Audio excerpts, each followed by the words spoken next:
And you're live. Okay, thank you. Good evening, everyone.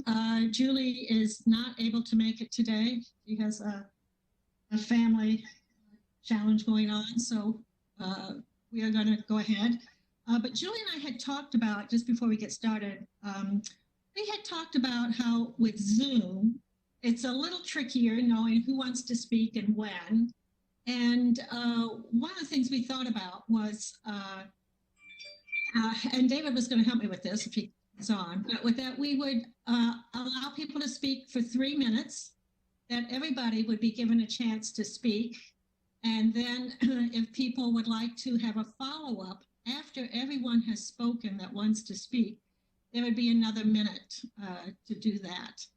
And so the idea is that for some of these topics that are to take an hour, we would take that hour. And then at the end of that time, we could decide what kind of action we would take, whether it would be to continue the conversation and take something else off the agenda, or continue it to our next meeting, send it to a subcommittee, have a motion and take a vote on something. There'd be some action at the end of that time. So I'd love to give it a try. Do you think we could be up for it in doing that? Thumbs up, thumbs down. I got a thumbs up from Ben. Okay, well, we'll try. We'll see how it goes and see if we can keep it down to something. There's just been a lot of meetings, and it feels like it would be nice if we could kind of control how long they last and what we talk about. Okay, I also just want to say, if I could, I really just want to give a shout out and a big thank you to all our, what I would call first responders here in Brookline, everyone working on the emergency group. I don't know, forget what that's called. I know Mary Ellen's on that, Matt. A thank you to all our teachers and administrators who are doing so much work to make this happen. I know how challenging and difficult this is, and it's not gotten any easier. So a thank you to all our educators, all our administrators, and all of our caring first responders, our select board out there in Brookline that are trying to keep us safe here and keep us well. So thank you so much for that. So our first item is our consent agenda. We just have one item on it, and that's past record minutes from April 6th. Do I have a motion on that? So moved, but I did make one correction on it to Robin with regards to the geothermal wells and specifying that those were for Driscoll, not for, because the sentence looked like it was for the high school. Do I have a second? Well, somebody. Thank you, Jennifer. And we'll take a roll call vote. Helen? Yes. Jennifer? Yes. Barbara? Yes. Michael? Yes. Sharon? Yes. Susan? Yes. And I vote yes as well. So that has passed. Okay, our first report is on an update on the school district's closing in response to COVID-19. We have our special education report from Casey Miller and an update on remote learning task force from Ben Lemus and Nicole Gittens. Suzanne, I'm going to just give a opening summary of a few things that have been going on before Casey gets going. Okay. Yeah. Yep. This update is in the folder there, so you can look at it if you like. It's titled Superintendents Report. So I just want to make, first of all, Suzanne, thank you very much for that opening. I think that's really important and really appreciated. I know by me, but I think everyone else who's listening. We continue to make progress step by step, day by day, week by week. I'm confident that our teachers, our teacher teams, our school leaders, our paraprofessionals, related service providers are all working together to get better at remote support, our community building, and our remote teaching. All this continues to be a work in progress, and our principals, vice principals, coordinators are reporting that folks are making progress every day. In the past week, we've seen more collaboration between special teachers, specialists, paraprofessionals, and general education teachers in support of our students. I want to give you a few examples of this. So our reading specialists, our math specialists, our English language teachers are now ramping up small group work with students. In addition, they've already been supporting general education teachers by creating videos with them and for them. And they've been participating in morning meetings and classes. This week, we also launched an enrichment challenge and support website and also a music website. I want to show that to you in a moment. I can figure out how to do that, but we'll see. Give me a little bit on that. These are resource websites that are available to teachers, but also families, and they are serving as additional supplementary learning opportunities beyond what our music and our classroom teachers are already providing. Our special education paraprofessionals, you'll hear more about this from Casey, are helping by connecting with students in community meetings, recording directions on assignments, and also connecting with students in groups and also one-on-one. Our literacy coaches are also video recording many lessons that other teachers can use. And then also our principals, our ed tech specialists, Scott Moore, and other colleagues are supporting teachers who aren't yet comfortable with the technology, helping them get online and by recording videos with them or having virtual class sessions with them so that they can become more comfortable with the technology. Folks have been asking about how we're supporting students and connecting with them who aren't engaging. So as you know, in our guidance to all staff, we provided guidelines to staff about steps to take when they see students who are not engaging. We are now doing this in a variety of ways across our schools, and I'll give you a couple examples. At BHS, they've shifted some of their student support services to, they are documenting and identifying students who or their families are struggling with health issues, and they're tracking that. That's one way they're tracking students who are and families who are having struggles related to health matters. Our K-5 classes are typically monitoring engagement for themselves because they're the go-to, they're the main point of contact for K-5 students. And if they are seeing that students aren't connecting or aren't engaging, they're reaching out to families. Middle grade level teams are typically keeping track at a grade level team meeting approach. So, all 7th grade teachers at a school or 6th grade teachers, they're communicating and working, and they're discussing those at their team meetings. In each K-5 and 6 to 8, we're typically having grade level team meetings once a week with their admin teams, and that's where they're sort of reporting out about students who aren't connecting or engaging. And at that point, guidance counselor, a VP, a principal can pull in social workers or a school support team to make sure they can connect with students and families. So that's happening in different ways and different levels at our schools, but there is definitely an approach at each grade level, each grade, each classroom to make sure we're identifying and paying attention to those. We also certainly have, as I said, this is a work in progress. Every day, every week, we're improving.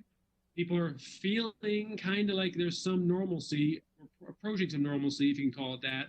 But we also have, some ongoing areas of improvement, specifically clarity and coordination, becoming more systematic and less dependent on individual or team heroics, and then also middle grades engagement. So let me just share a little bit about that. We find there's generally very strong collaboration on teacher teams. That could be grade level teams at K through 8, or subject area teams at 6 to 8, or the department or course level collaboration at BHS. But we can do a better job. We continue to work on better coordination on sort of 2 different levels. One is coordination of all the different pieces and people that are in play now and supporting a student or a classroom. It can get pretty overwhelming to organize who's doing what and when and how to really organize that. One good example we've seen at the Lawrence School is really a documentation about all the different small groups that are meeting. And that's a public document internal document, I should say, for staff, so they see which students are getting which type of support at which times. That could be English learners, that could be special education, that could be reading specialists, sort of in a variety of different ways. So that's sort of on a staff level and in sort of school by school, team by team, how are we making sure that, but that's connected to the other area of coordination which we are continuing to work on, which is how do we make sure that students and or their families can easily know where to go to get the information they need, or the schedules they have, or the weekly learning plans, and have to go to fewer and fewer places, and rather or sort through different emails.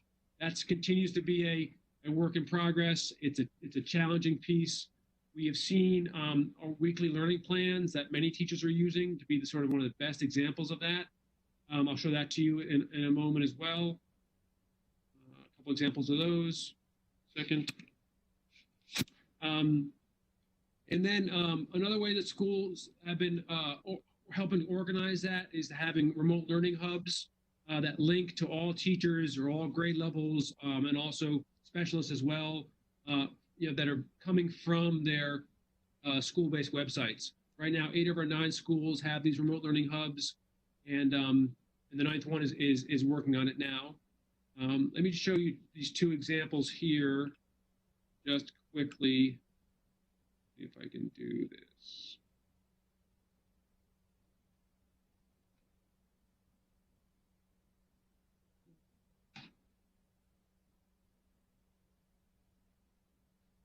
I'm not sure if you've seen this before or not, but this is one of the examples we gave in our remote learning guidance to all teachers about a week and a half ago. That's right. You'll see this is a 3rd grade example. And what's nice about this, Suzanne, can you see a weekly schedule here? Just give me a thumbs up if you can see that. Great. Okay. What's nice about this approach, and we've shared this again with all staff, is that it's showing students, but also their families or support at home, what's expected each day. So organized on a weekly and daily approach. You can see they're providing resources and work in each subject area. This is on top of any sort of Google Classroom check-in or teaching that's recorded or virtual.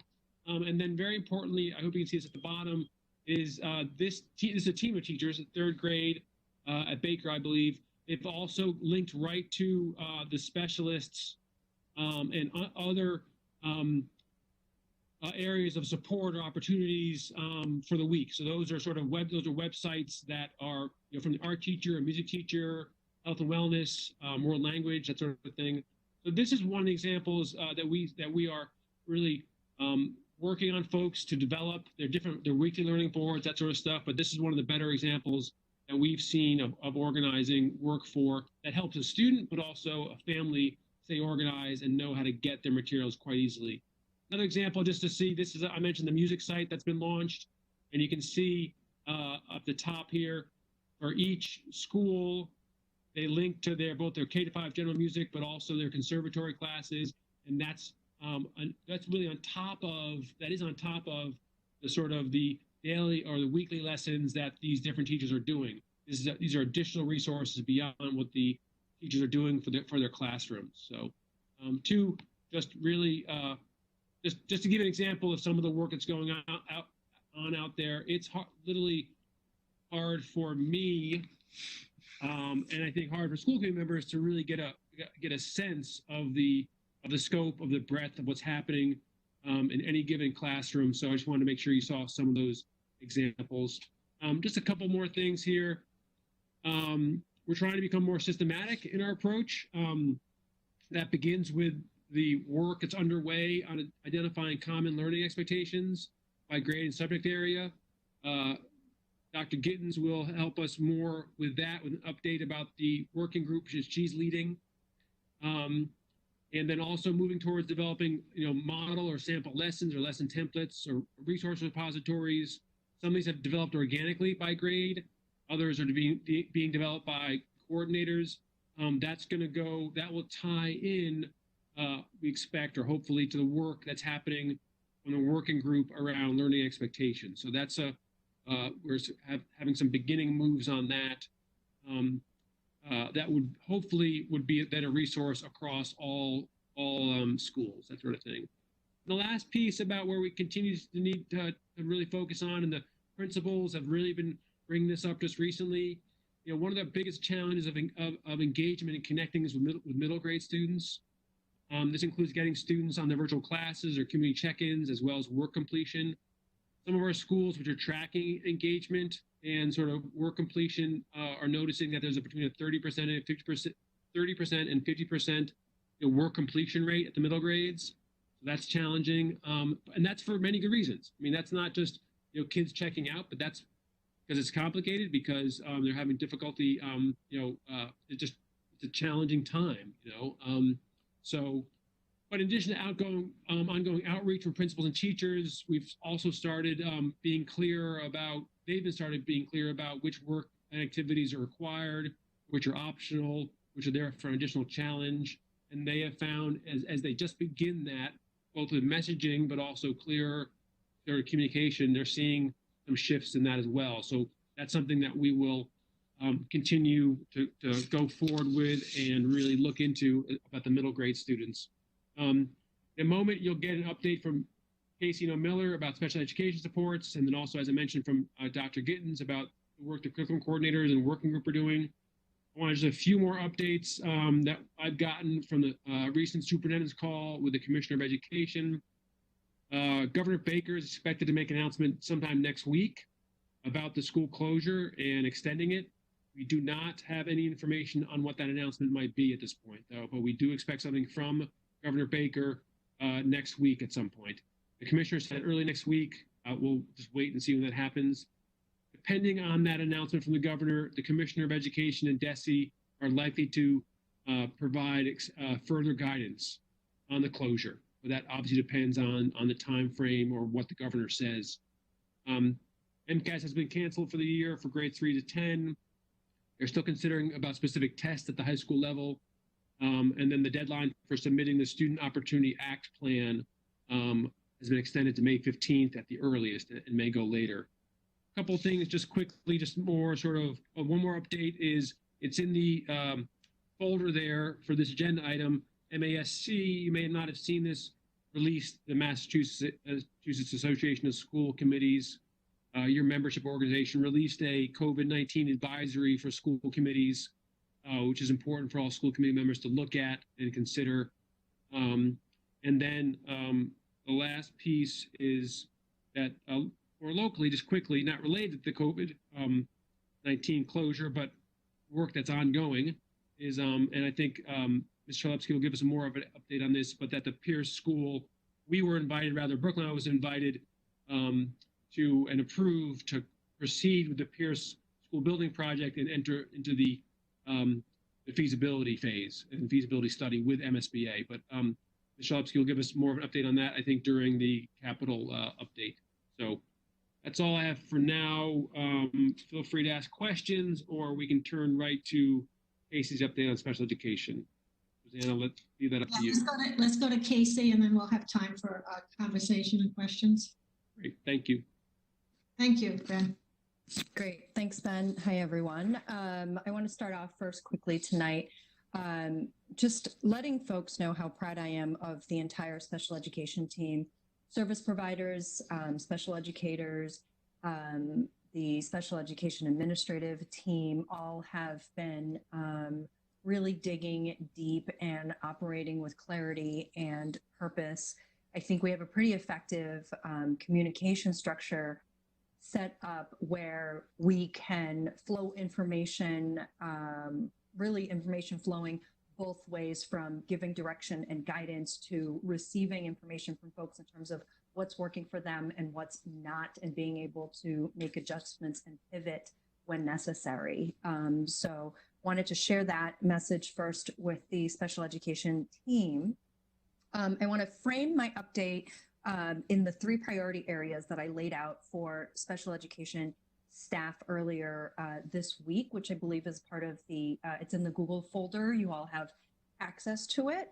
The first priority is connection, making sure that folks are connecting with students. At this point, I've heard from all of my administrators who can confirm that all students on IEPs have had outreach by at least one special educator. Counselors and ETFs are focusing on those students and families who have not yet responded to the outreach. Ben spoke a little bit about that. What I've heard from some teams is that families are responding to general educators at the least, and that maybe, special ed might be the next stage of contact. But at least we are finding out from general educators who has reached out and who hasn't. Those who we have been able to connect with, guidance counselors and psychologists are monitoring increasing levels of stress, helping families around coaching families around motivation and behavior, and staying connected to families who are having trouble providing basic needs. Our second priority is around supporting access to the general education materials, learning plans, and activities. At this point, we have completed multiple rounds of Chromebook distribution to students and paraprofessionals. I'll give a more detailed update in terms of paras in a minute, but we did have students who were not available for whatever reason for the first distribution. We also have a number of students in out-of-district schools who needed Chromebooks in order to access their online learning from their schools, and we've been able to provide all of those Chromebooks as of 12 hours ago. So there may be more need coming in. I'll provide more of an update the next time we speak. Special education staff are utilizing general education materials and adapting them as necessary with accommodations. They're also consulting with general educators in terms of the material that is being shared out. Staff, including special education paras, have been joining classes, morning meetings, joining actual lessons. If they haven't already, I know that planning is underway. The third priority is providing specially designed instruction for our students on IEPs. This is where special educators and related service providers are providing supplemental learning activities. IEP services have begun, and then we'll continue to modify and add to as we go.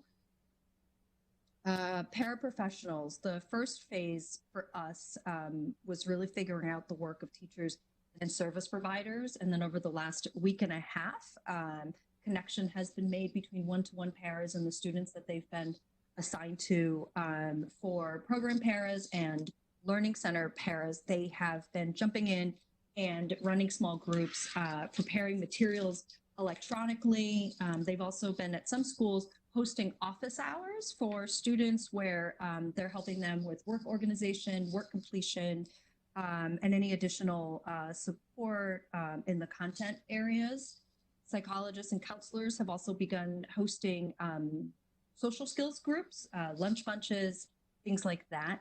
And then we also are seeing related service providers providing more targeted support. They started broad with a number of activities for really anybody, but students receiving speech services. And within the last week and a half, they've been planning more specialized activities for students on their caseload.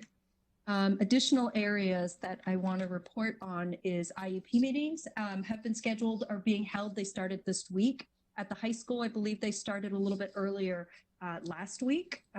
We are prioritizing certain IEP meetings, those that involve transition 8th grade to 9th grade, students for whom placement may be in question, and then any annual review meetings that were missed during the closure are being scheduled. That's our priority area.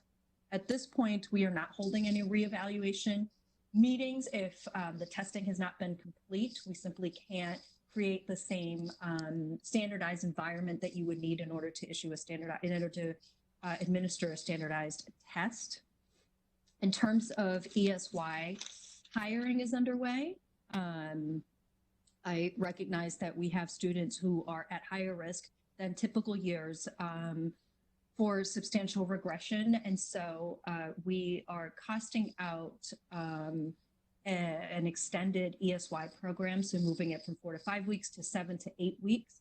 There are some potential building constraints because facilities does like to clean schools fully to ensure that nobody's there so that we're prepared for the opening of the school year. So we're also looking at contracting out with service providers and other agencies and schools that provide similar services that we would provide during ESY. What is unknown at this moment for Melissa Devine, who is planning our ESY, is whether or not services would have to be provided virtually, or if we can provide them in person like we have in previous years. At this point, we're planning for all of it. So potentially having to run our own ESY program, probably having to contract out, and then maybe even using space elsewhere if we can. So really considering all options. In terms of compensatory services, I've received some questions from families about this. Our approach right now is the more that we can offer now, the less likely we hope to see students regress, but we are planning to provide compensatory services. It's a little tricky to offer any kind of broad plan because it's so individually based. It's not an exact science. There's no formula that's out there to, sorry, Susan, did you have a question? Oh, okay. There's no formula out there, but what we're looking at is measuring how much a student has lost in terms of skills beyond the typical expected loss and determining from there how big the skill gap is. And that does take a little bit of time. We just started services, so our folks do need some time to collect that data and see where students are. There are some students for whom it makes sense to receive the compensatory services over the summer, so sooner rather than later. For some, it makes more sense for them to receive it in the fall when school is back up in session. I can tell you our team is already thinking about that. Our teachers have also had some questions about that. That's a wait and see, but we're planning to offer it as needed.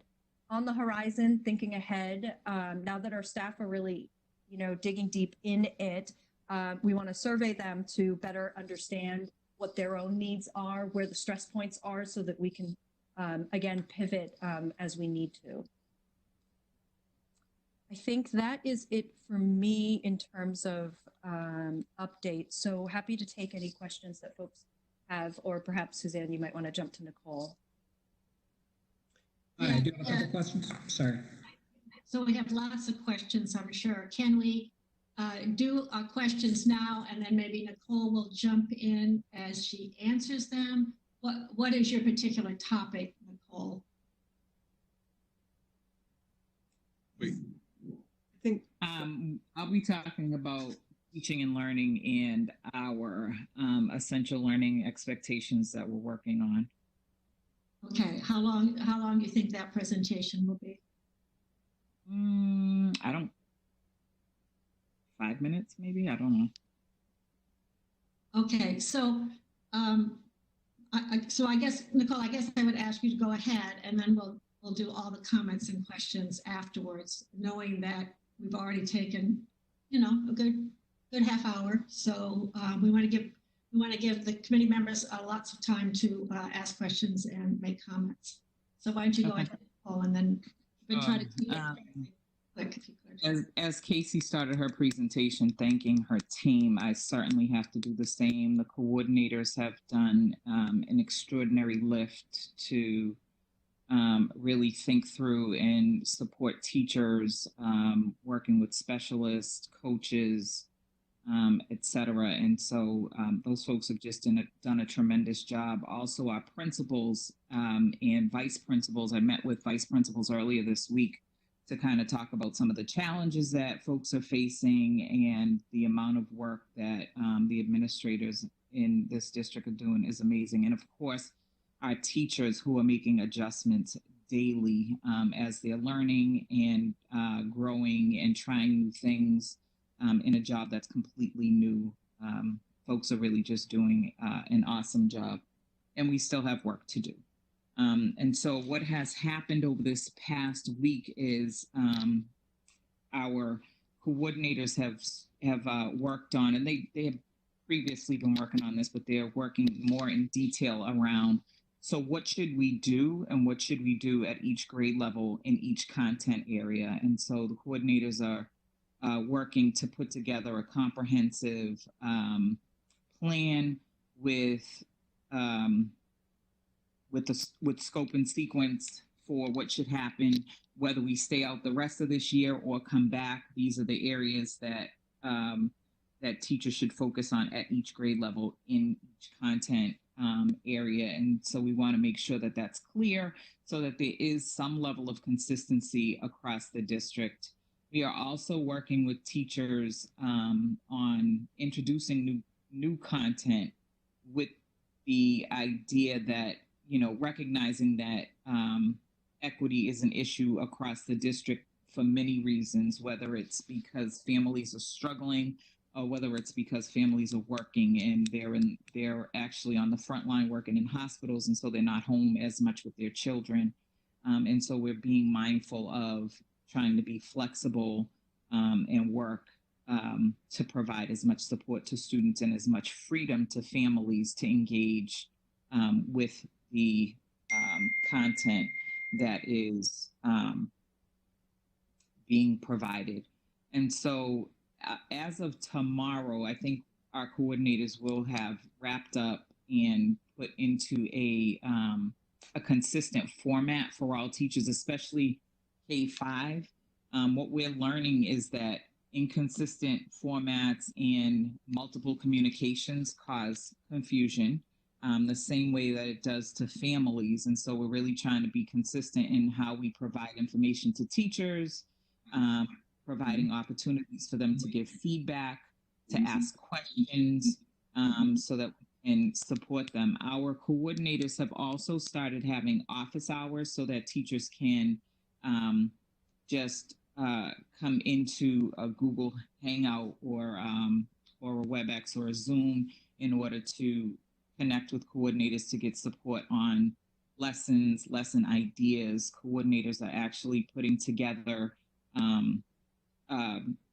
sample lessons in some cases, that those have already gone out to just show like these are some ways that you might provide this instruction, recognizing that teachers do have the autonomy to instruct how they would like, but we're really trying to recommend things that work in both synchronous and asynchronous ways so that students have multiple opportunities to engage with material.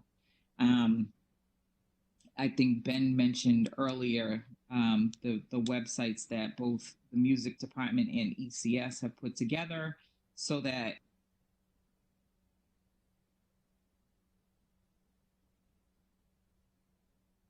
Nicole, you muted yourself just then. how'd that happen? I didn't even touch. Thank you. I met with Scott Moore yesterday to talk more about updating the internal facing support site that we have for teachers, where they can go on and learn how to do, there are modules for them to learn how to create videos, how to use Google phone numbers so that they don't have to share their personal numbers if they make calls to families, how to think about running video conferencing, and also looking at our school websites, recognizing that not every school has access to the materials plainly at the front or on the banner of their websites. And so working with the ETSs to make some adjustments to websites so that it just makes it easier for families to connect with materials.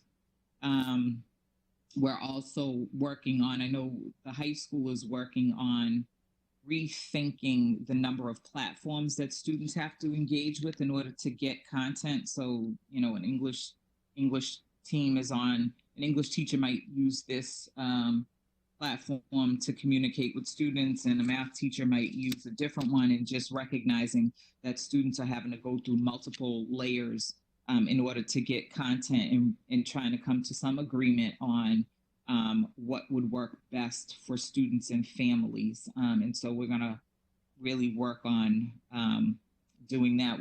We've opened up Zoom so that so that teachers can use Zoom to conference with students.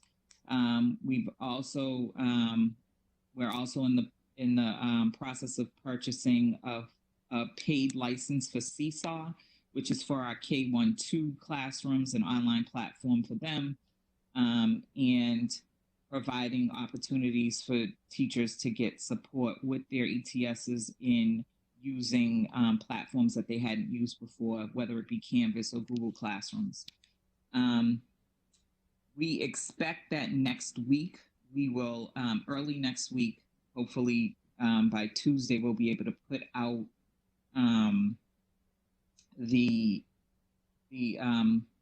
essential learning expectations from now to the end of the year, and provide opportunities for teachers to ask questions, give feedback, check in with coordinators, and make sure that folks are really clear on what is expected and how they can get those things across. The other thing that we really want to do is where principals have talked about student engagement ranging, depending on which class and which grade level, somewhere between 20% and 60% of their student populations.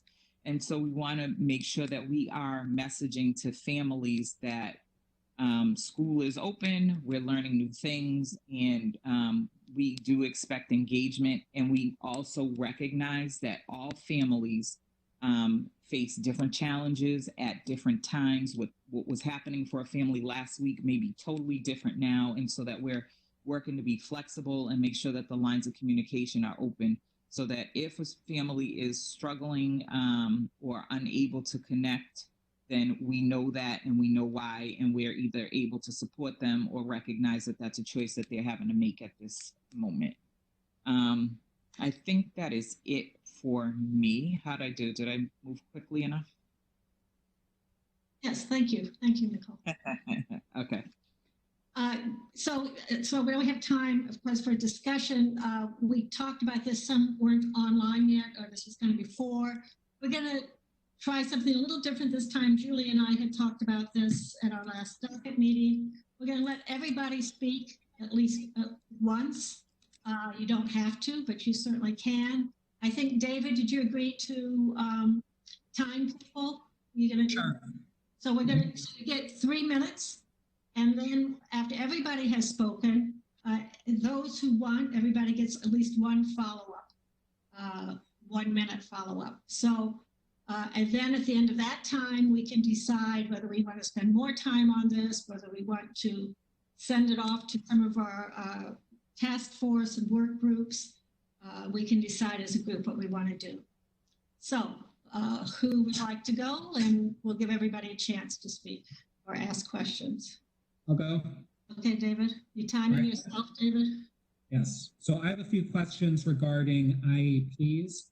It's been brought to my attention that some families are not receiving support around speech and language. So I'm wondering to what extent services are being provided with that respect for special education students. Also, it's my understanding that on many IEP plans, there's a certain minute allotment on an IEP for certain forms of services. How are minute allotments being decided in terms of who is going to receive what? Is there a certain ratio that's contemplated? Is this an individual decision? Is this based upon available personnel? And then in terms of individual instruction, how much of that is taking place for students with IEPs as opposed to asynchronous video or group? Thanks, David. What's that? Go ahead, sorry. Okay, yep. So with regard to support around speech services, there's certainly a myriad of different ways that services are provided. Some are in small groups. We have speech and language pathologists who are joining in on general education classes. Some are providing materials. So some it's synchronous and asynchronous. In terms of how you provide minutes on an IEP, we have received guidance from DESE and also talking with other school districts, our counterparts there, and also have communicated to families that IEP services that are listed on students' IEPs will not be replicated in the same way in terms of frequency, because of a lot of the factors that you listed in terms of student and staff availability and capacity. A lot of the work really lends itself, in particular what a speech therapist does, really can only be done in person.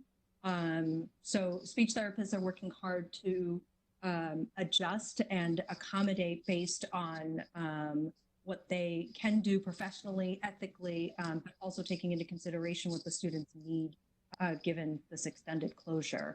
I know that a lot of families with children in the RISE program are concerned about loss of speech gained during the school year, and the speech therapists at Runkle are also concerned and very aware of it. And so they are adjusting as they need, as they see the need. Are there any speech services that are currently taking place, or because of the in-person nature of it, is it not happening? No, there are services taking place. What I can't tell you is a blanket way that they are being rolled out. And what about those who have auditory deficits or visual? Who are you mean who have auditory or visual? Right. How are they being assisted? Right. Those who have vision issues or. Yeah, sure. So again, it really depends on what services they require. If they have vision challenges, they may require a different set of services than another student who is visually challenged. We have specialists working with them. I can't comment on exactly what that looks like, but I can tell you services have started. Okay, who else would like to speak? Thank you, Casey and David. Jennifer? David actually asked one of the questions that I was interested in hearing more about, which was some of the service providers and who is actually able to, at this point, provide services directly to students. Although I think was a lot of information given during the presentation. I think I'm a little unclear. It sounds like maybe speech is not providing direct service, but is working within the context of the general ed classroom and providing activities. And so I've heard a lot from the community about concerns about why speech services can't take place in a sort of like a Zoom format or a small group format. So I don't know if you could clarify sort of that piece. And are there any other service providers aside from speech that are not up and running yet, providing direct service to students? So that was sort of my one question. And the other one was actually a shout out. I wanted to give a shout out.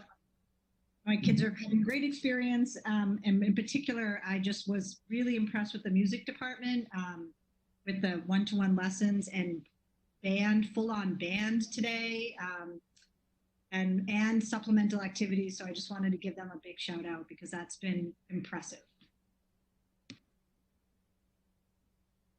Thanks, Jennifer. So I don't know exactly who is providing direct speech service. I do know I spoke with the speech therapist.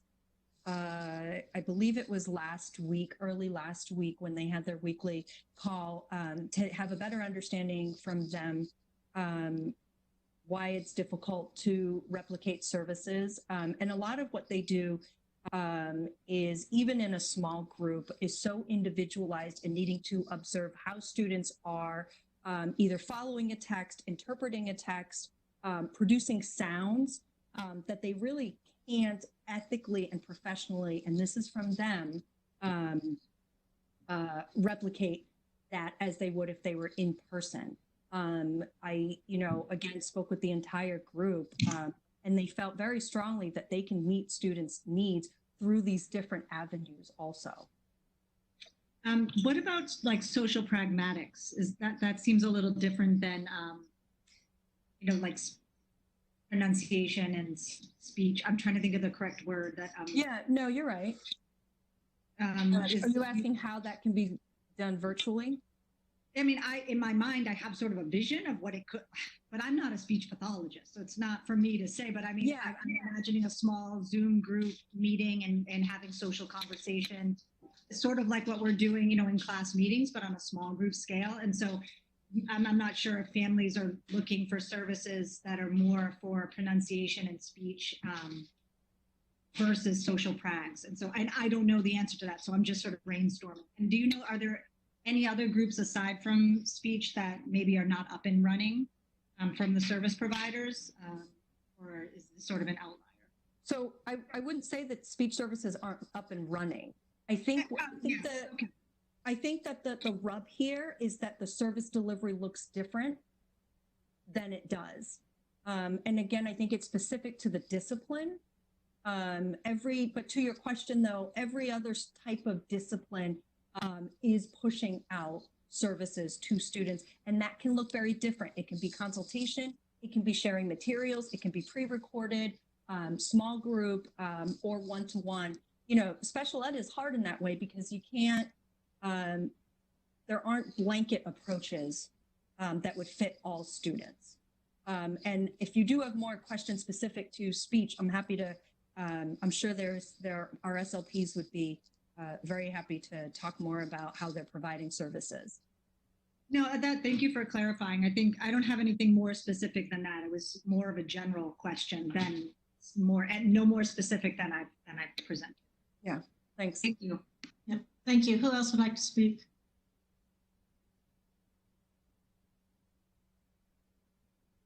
Ellen?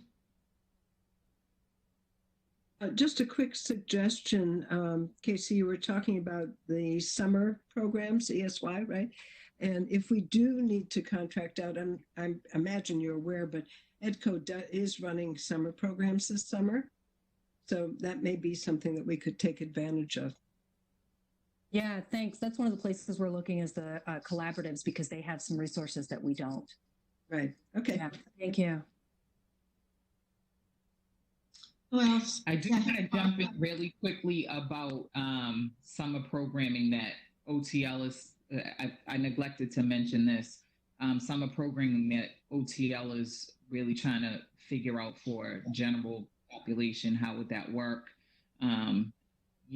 We're not quite sure that Discovery and Achieve would meet the needs of what we typically address over the summer. And so really trying to rethink what that might look like in person as well as online. Thanks. Barbara? Barbara, you're on mute.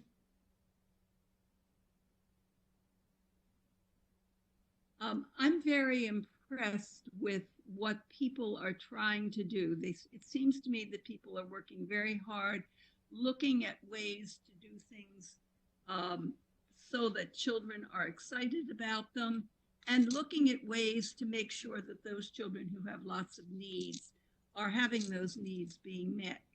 I just want to say a caveat here, and that is that we have some children who are not interacting all the time online.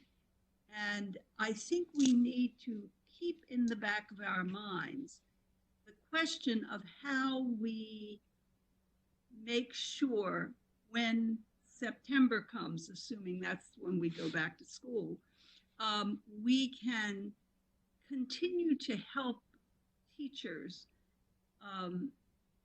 figure out what to do when they have children who are way behind because their parents have not seen that they have been participating, as well as children who may be way ahead. It's not going to be, you always have some of that in a classroom, but it's going to be much more difficult, I think, in the fall to figure out how to move forward with the discrepancies that you're going to see.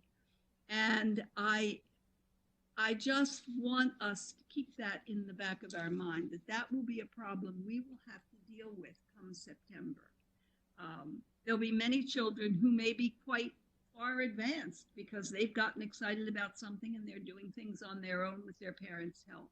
And there may be others who are not paying attention to what's going on. And even if they're there when the teacher is in front of the screen, they may not be really paying close attention. And it's much easier in the classroom when you see that child across the room to say, you need to stop that, you need to pay attention. You can't do that same kind of thing effectively, I think, online. So I just think we need to be sure we are clear about how we address the issues that are going to arise when we go back to school in September. I want to quickly say, Barbara, thank you for bringing that up. We are thinking about that.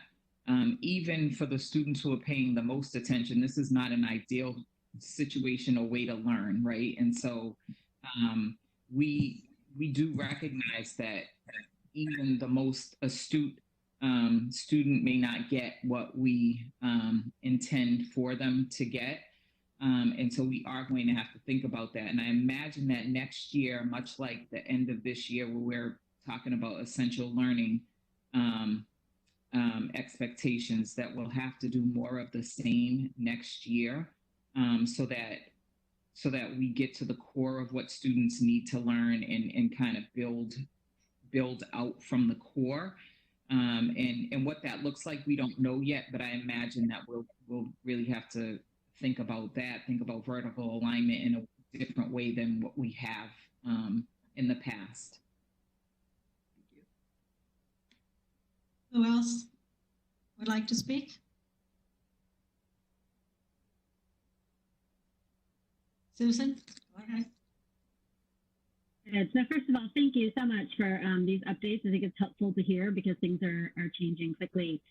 Just on special education, I'd like to suggest that we do a special focus session on special ed in a distance environment, because I think that to whatever extent people without children with special needs understand special education, well, first of all, people with children with special needs understand special education through a particular lens, right? They understand it through the lens of their kids and their kids' needs, and sometimes more broadly than that. But if you don't have a child with special needs, I think it's very hard to these things sound very abstract. So I think, Casey, if you'd be willing, and maybe some of the specialists could come and sort of educate us on what does this mean? What does it look like to try to do speech and language in a face-to-face environment, and why is it hard to do it in an online environment or a remote environment, and what can we do, and what are the specialists and the experts saying? You raised ethical issues, which I think are so fascinating and important.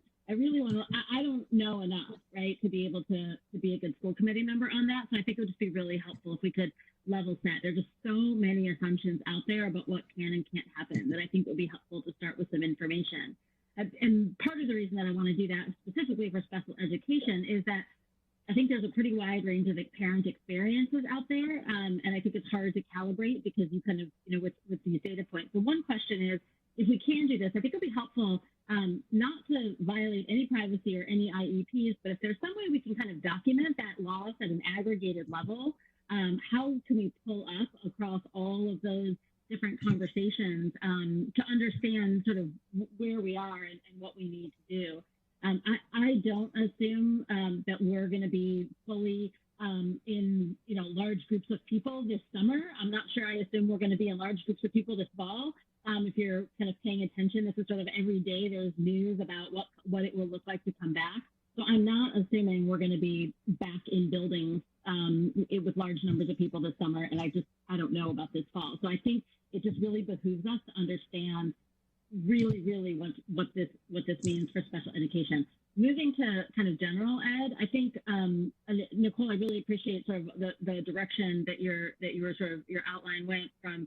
Just really making sure that we've got 30% of the school year here, which is 30% of our budget for a school year. And I guess I don't assume that a teacher is going to be able to pick up all the pieces in September and try to teach 130% of a school year in a year. I think they're going to come back and we're all going to be let's assume we come back in September, we're all going to be overwhelmed with coming back. I want to be very realistic about what it means to, what we need to do during this time in order to think about next year. I also think that when we think about September, I think it's really important for us to calibrate. There are teachers and educators who are doing an incredible job now. Some of the teachers and educators in my children's, life are doing an incredible job, and I'm literally blown away by some of the things that I get from them. And I know that that's not a consistent experience, not a consistent experience across all of my kids' educators. I know it's not consistent across the district. So for me, this is about how do we learn and sort of get the best of as quickly as possible and turn that cycle time into a real learning moment. And for the teachers who are struggling in this moment, and there are teachers who are struggling, not for any COVID-related reasons, just to struggle to do their job. What's quite striking to me is that the people who are the good teachers, right, the people who are the good ones, some of them are struggling in this environment, and they're really having a hard time because they're amazing in the moment with the kids, forming that relationship and that connection, doing the project on owl pellets or whatever, and really getting into those little kids' brains and connecting with them. And for them, they're having a super hard time online. And conversely, there are some teachers who maybe didn't have the reputation for being the A+ superstar who are doing incredible things now, right? Because this is just the way their brain works, and they're tuning in. So I guess I would just really hope that we're not just sort of, and I think, again, Nicole, this is the direction you were going in, not just sort of say, well, we'll just pick it all up in September, but really understanding that September might not be September. And it might not be hundreds and hundreds of kids in a school building. It might be, that'd be great, but I'm not ready to count on that given everything that I'm seeing from the public health experts. So I guess I just want to appreciate the work that is happening, and I want us to really think about the learning expectations, Nicole, that you were talking about, and then be able to say, how might we sort of, gather the best of and help, support teachers to support each other, support teachers to support students. Because Barbara, I also agree with you, there are a bunch of students who are not engaging. And there are a variety of reasons why. And some of that, if they're dealing with a parent illness or they're, babysitting two little kids, they do need a pass, right? So we can't be giving them 7 hours of homework a day when they've got really, heartbreaking stuff going on. At the same time, there are a fair number of kids who aren't engaging, and the parents need our help, right? They need the district's help to get them to engage. And it just might look really, really different for those kids. For some kids, it might be tech access. Some kids, it might be IEPs. Whatever it is, there's going to be a range. And I guess I would just hope that we can move in the direction of kind of rapid cycle learning on our own and getting better on our own to get information from parents a little more systematically, so it's not based on kind of anecdotes and assumptions, but really trying to look as we can, identify those best practices among teachers. Again, Nicole, I think this is just picking up on what you were saying, and elevate those and having teachers learn with each other, and just really find ways to be in this moment, as unpleasant as it is, and make sure that whatever we can be doing to support people emotionally, psychologically, physically, but also cognitively, that we're doing. And so I really want to think about that a little bit. And I think maybe we'll talk about this more in the task force next week. Hopefully we can learn a little bit more, Casey. I'm not educated enough. And I just think there's a lot for us to kind of chew on in this moment. So one of the things I can say as far as people are continuing to grow in this process, and it's a new job. It's not just teaching in a different environment. It is a new job, period.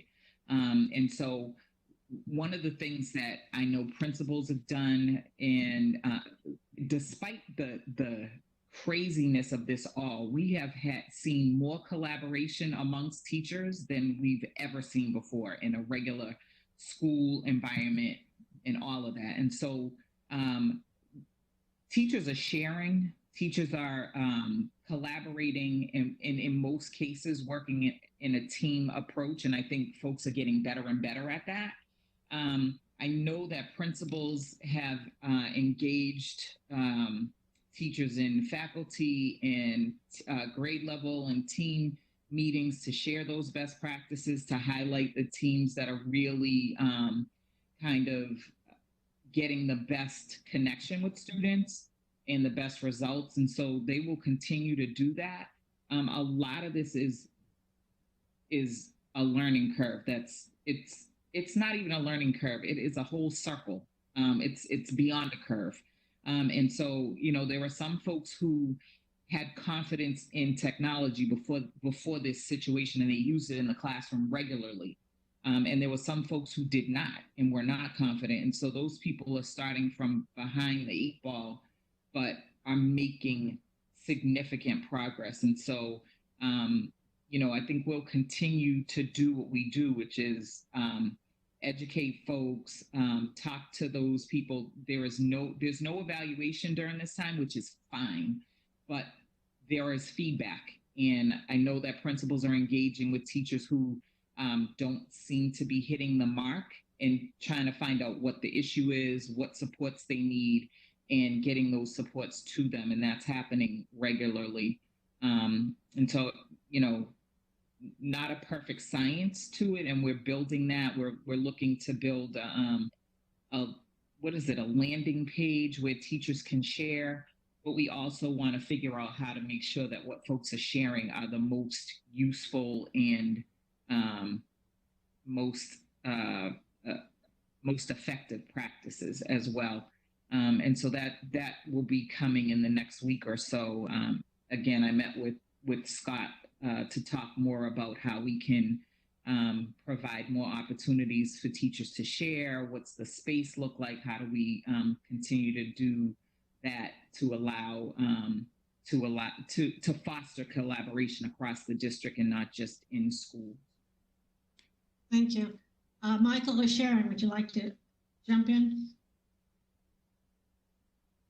I'll save my comments for later. Michael? No, I don't have anything to add on to what folks have said. Although I would agree with Susan. I would echo Susan's point that or suggestion that September may not be when we're back.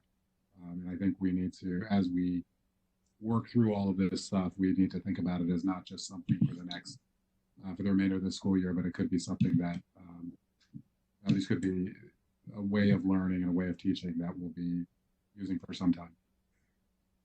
Thanks. I'll just jump in for a few then, which is to say, I was a speech language pathologist in an earlier life, and it does have its own challenges. I will say that. And if you are someone with 40 to 45 children on your caseload, it is challenging to figure out how to meet them and meet their needs, and whether it's a push-in or a pull-out model, all of that seems to be kind of up in the air right now. And so I think OT, PT, and speech language services do have their own challenges. That doesn't mean we shouldn't try to figure it out, but it does mean we should recognize that, a caseload of 40, 45 is a large number of students to figure all this out with. And so any support we can give them certainly be welcome and certainly needed. There are things like teletherapies, but it's not something that we typically do. That's usually done in rural areas where they don't have speech language pathologists or OTs or PTs available on site. So it's a different way of providing services, and something we need to figure out.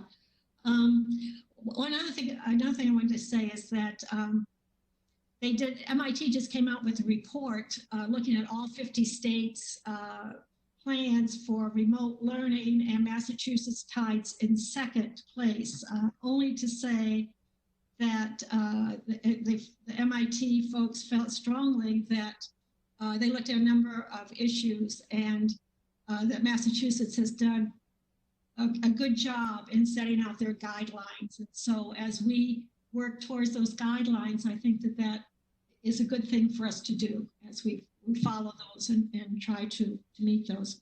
And then the third thing I would just ask is, I have not heard anything about services for English learners, and wondering what is happening with those children and students. I guess maybe Nicole, that's yours, I'm not sure. Or is that yours, Casey? Yeah, so our EL teachers are in many schools working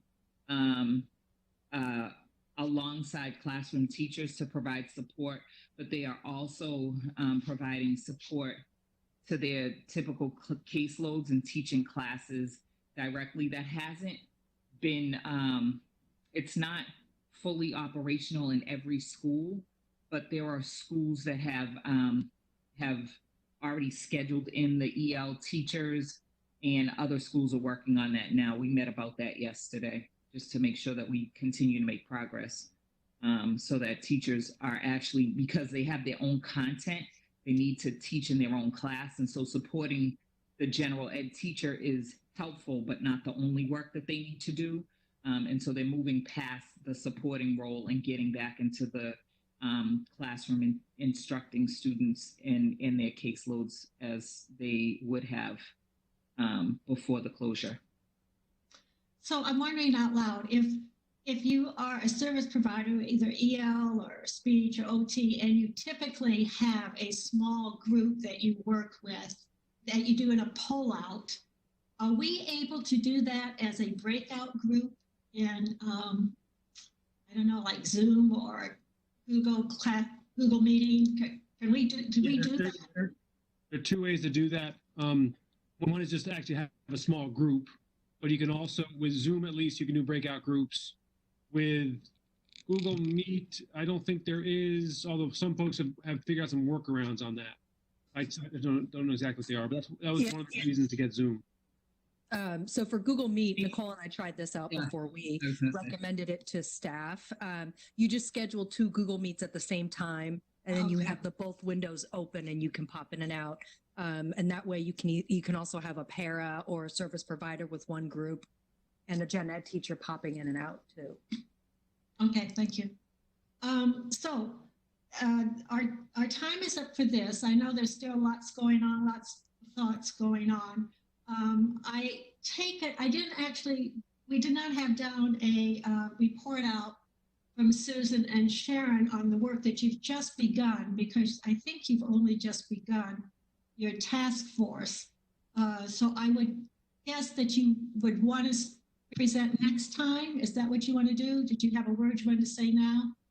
I would just say that Tuesday from 3 to 5 p.m. is going to be what we're kind of considering an organizational meeting. Certainly Nicole and her teams have been doing a tremendous amount of work. And so I think the first step is just to kind of aggregate and see where we are on a number of things, learning expectations, available things for teachers, questions that we have that we need to all sort of understand. And then I think from there are a number of different groups that we want to make sure we have representation from: special education, English learners, staff, METCO, some of the other ones. And Nicole has already reached out to some of those parent community, to the coordinators, and they're reaching out to those parent communities to try to make sure that we really do have representative information. One of the other things we talked about was there are a lot of services that are being provided that people may not be knowing about. And so getting an understanding of what those are to sort of a readout. So again, educating people on what is happening. And finally, there are just some questions around how do we think about a baseline of information? What's happening now? How are people doing? And how might that improve going forward? Making sure that those connections are happening. And I think they are, but what's not happening is they're not necessarily getting pulled together. So all of which is to say there's been a fair amount of conversation, but I think the first set of things that we're hoping to look at is, as Nicole said, the learning expectations. And obviously they still need teacher feedback and whatnot, but that's, the goal is to say, what is a second grader in social studies supposed to get by the end of the year, so that parents understand, teachers understand, and there's a lot of agreement on that. And then similarly for the special education sort of services and all the different sort of sub areas. The only last thing I'll say is that if people have thoughts about that, everyone's welcome. It's an open meeting. It's posted. It would just be helpful to have folks in and having their questions and thoughts in the mix. So Sharon, I don't know if you want to say anything else. I'll save my comments for later. I'll just add that for part of the challenge with the task force, and this has been an awesome opportunity to work with Susan, Sharon, special education, coordinators, principals, our senior director of equity, just to kind of learn more about what folks are experiencing and what is actually happening in the district, and what some of the phases that teachers are going through and the improvements that are happening week by week. I think we're all on the same page around what needs to happen for the most part. I think the biggest challenge we're facing right now is getting the learning expectations to teachers before we put them out to families, and just really trying to think that through, because it is so important for teachers to know what's going to be expected of them before we put that out to families. Yeah, if I could just say one other thing, the other thing that people are working on, I think, is just some language around, we keep entering a new phase of this, right? That's the new normal, is that it keeps changing. That's the normal. And so I think right now, as we're settling in, even just the conversation we're having here now is so different from the conversation and just the tone and everything of 2 weeks ago. So I think one of the things that I appreciate about, Nicole, the conversation is the notion that, look, there are certainly students for whom they're struggling and they can't, they're facing a lot of barriers.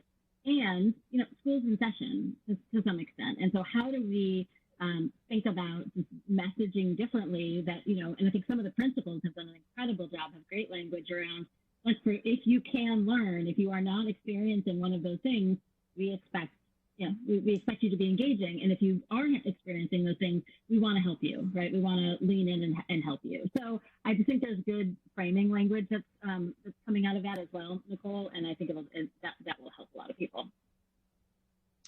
So just one of the, I'm sorry, go ahead, Nicole.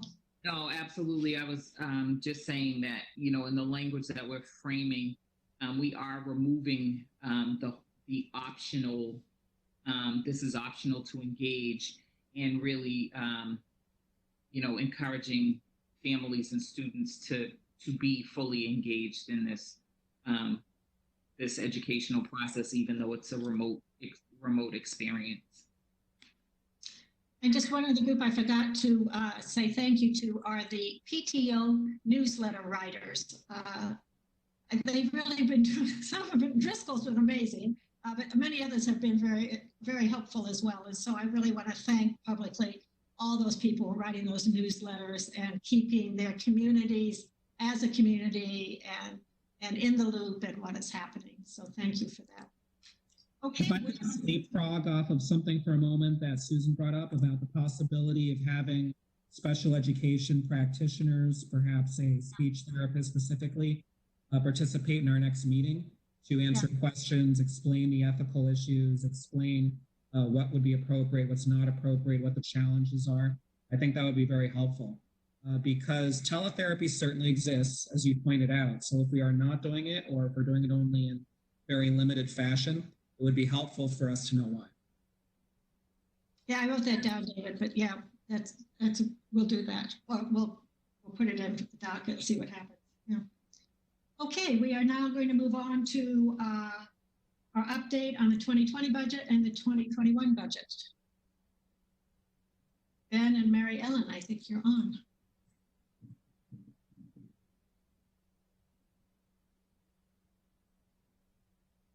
And you're on mute. And you're on mute.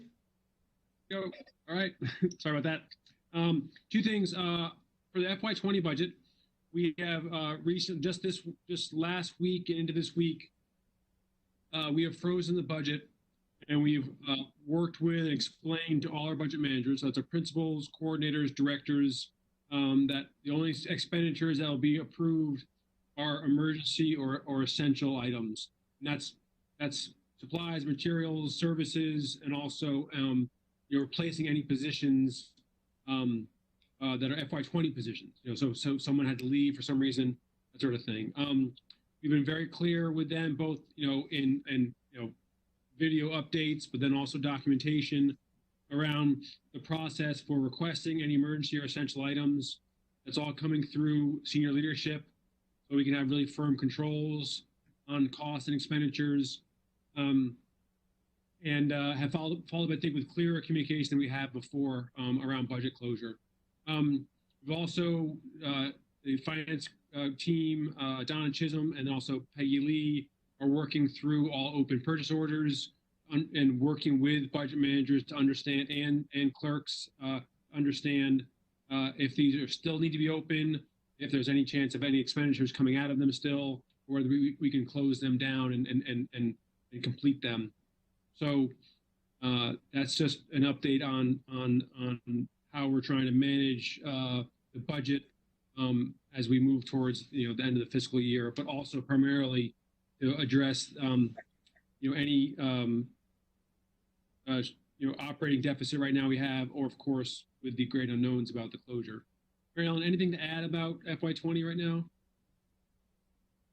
No, you've covered all the high points. Okay.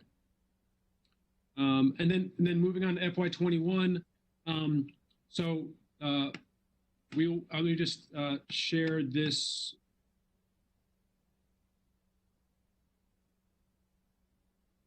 Rob, if you can make me a panelist again, I can't share the documents anymore.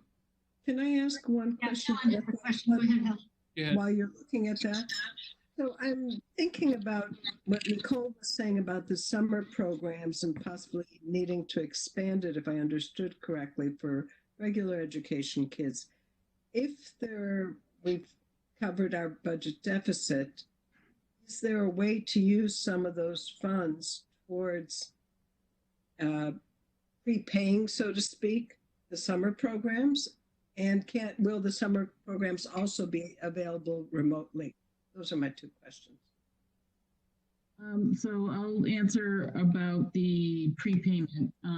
There's only one instance in which we're statutorily allowed to prepay. And that is for special education tuitions, which is a debatable practice. But as far as everything else, no. Once funds close on June 30th, those go to free cash and for the rest of the town's deficit. I imagine that we are not going to have our budget in 20 because of how we're sort of handling the COVID-19 additional expenditures, and we're still waiting for guidance from Division of Local Services, Department of Revenue, on how the town will be able to close their budget and deal with sort of the town's additional expenditures around this event. Okay. And we are planning for both in person and online, with a heavy lean to online. That's great, Nicole. Thank you. Great. And then 21, Mary Ellen, can you see the next step slides here? Am I showing that? The next step slide? Okay, great. So Town School Partnership meeting is tomorrow with Advisory Committee Chair as well. They get an update from the town on anything they know, which isn't much at this point, from the state, but also to sort of begin or continue looking at just what we should prepare for. Town schools, really part of the conversation folks are asking about right now. So that'll be the next step in figuring out long-term issues for FY20, but also specifically FY21. We're going to be revise the OpenGov budget with a recommended balanced budget. We on now on the 22nd. On the 23rd, we'll have a public presentation of the preliminary balanced budget at the Finance Subcommittee meeting. I'm saying preliminary balanced budget because, for the reasons we just explained, the budget will change. This is obviously very late to have a preliminary balanced budget, but we're going to take one swipe at it now, or complete the work we've been doing for months and present to you a balanced budget. That we'll have a public presentation on the 30th of that balanced budget. And at any of these meetings, we'll continue to update you, but also the public around changes as they are happening and as we're aware of them, coming either from the town or the state. We've already had a public hearing, a formal public hearing, like the official public hearing on the budget, but we'll have further public comment at the May 14th school committee meeting. And then, as it says here, as I already explained, we'll have further, planning and adjustments, and very likely more cuts. So we'll have to identify more cost savings as the financial picture, the fiscal picture becomes clearer. Just in a meeting of the Mass Association of School Superintendents earlier this week, they were saying things such as, the House and Senate may go towards creating one budget as opposed to budgets that are in each house, and they may not have a state budget till after July 1st. So these things, I'm saying that not because that's definite, but just so people do understand the sort of the open question, how open-ended this is at this point, as the state's just really beginning to wrestle with in the town with the impact. So that's the next steps on developing the FY21 budget. Are there comments, questions?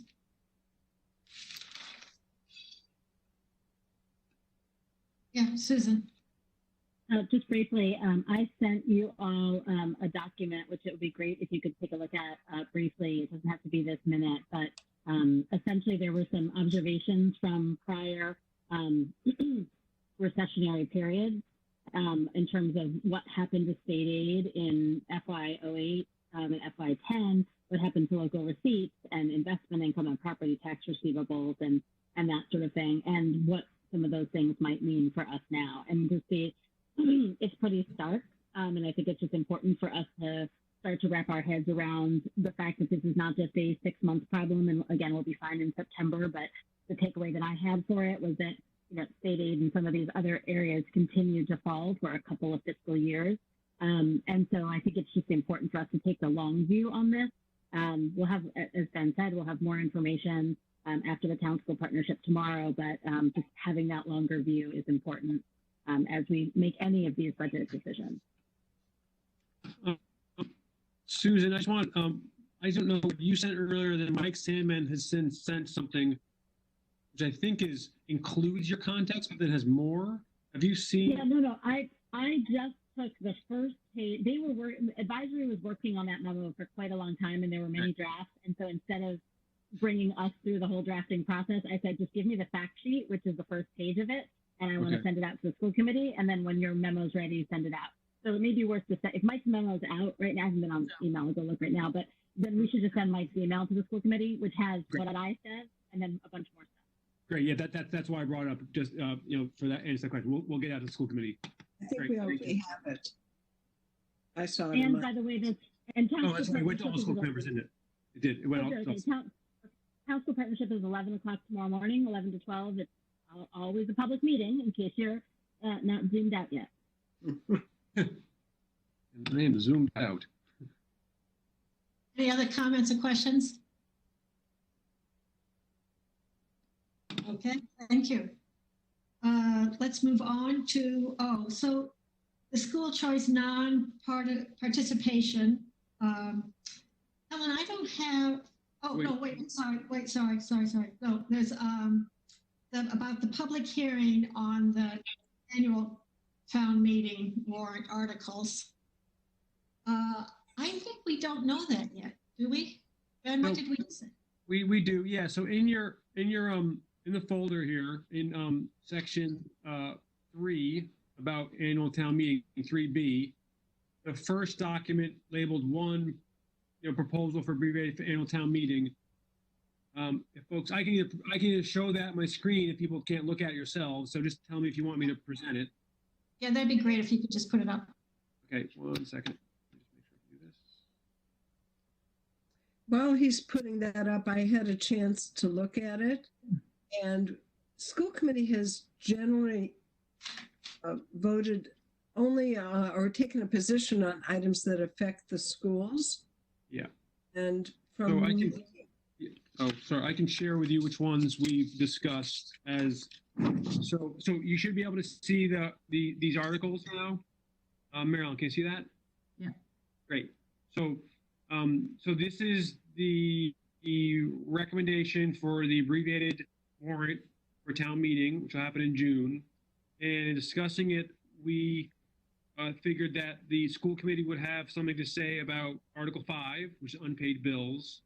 Marilyn can talk about that in a moment after I list these.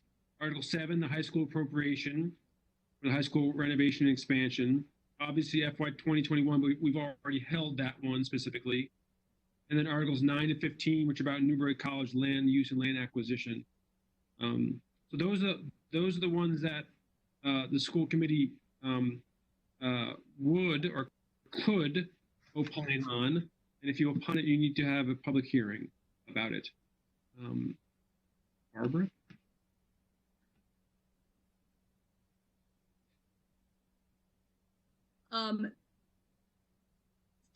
It's that Oak Street property that we purchased near the Baldwin School.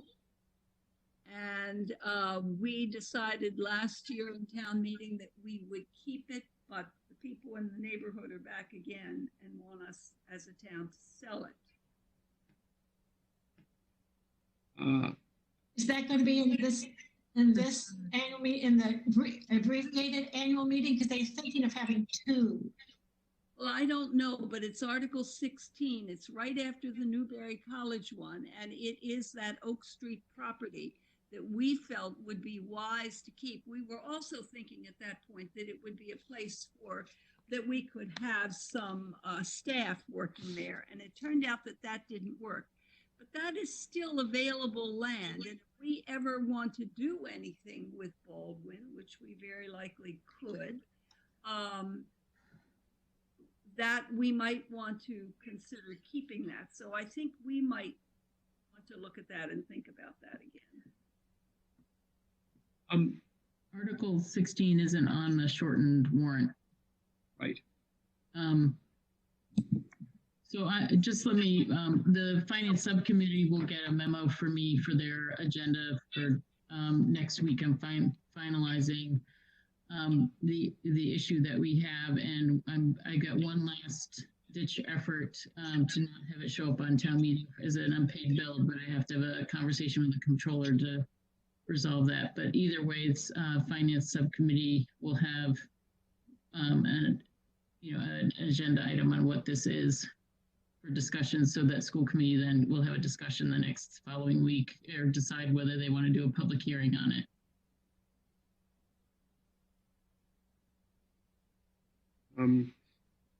So the matter at hand is for you folks to decide which of these you will have a public hearing on. Unlike last time where there was, sort of significant discussion or debate on them because it was hard. There were ones that were sort of borderline. These limited number ones, I don't think they are borderline. I think it's pretty clear that you would need to could opine on these.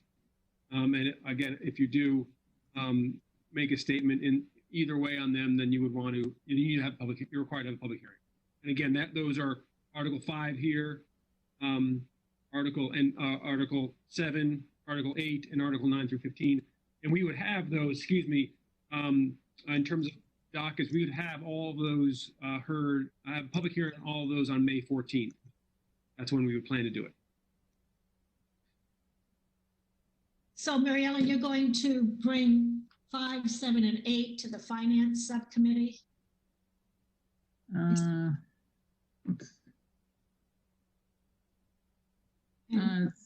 is from the high school building committee. Yeah, I'll work with Matt and Susan on that. And 8, yeah, that's normally Ben, as our superintendent, would do a presentation. That's our budget, our balanced budget. Would be going, or the town meeting appropriation, which you've already voted, would be that. So yes, those 3 need to go to finance subcommittee. So my question is how do we do Newbury? How do we have that conversation? So I guess my suggestion would be that the proponents or the sponsoring department or agency of that article would provide, be asked to present to the school committee so that you have that information, so that you could have deliberation and make your recommendation as to whether you would be voting to support that article. Or the question is whether school committee actually has to even opine on that.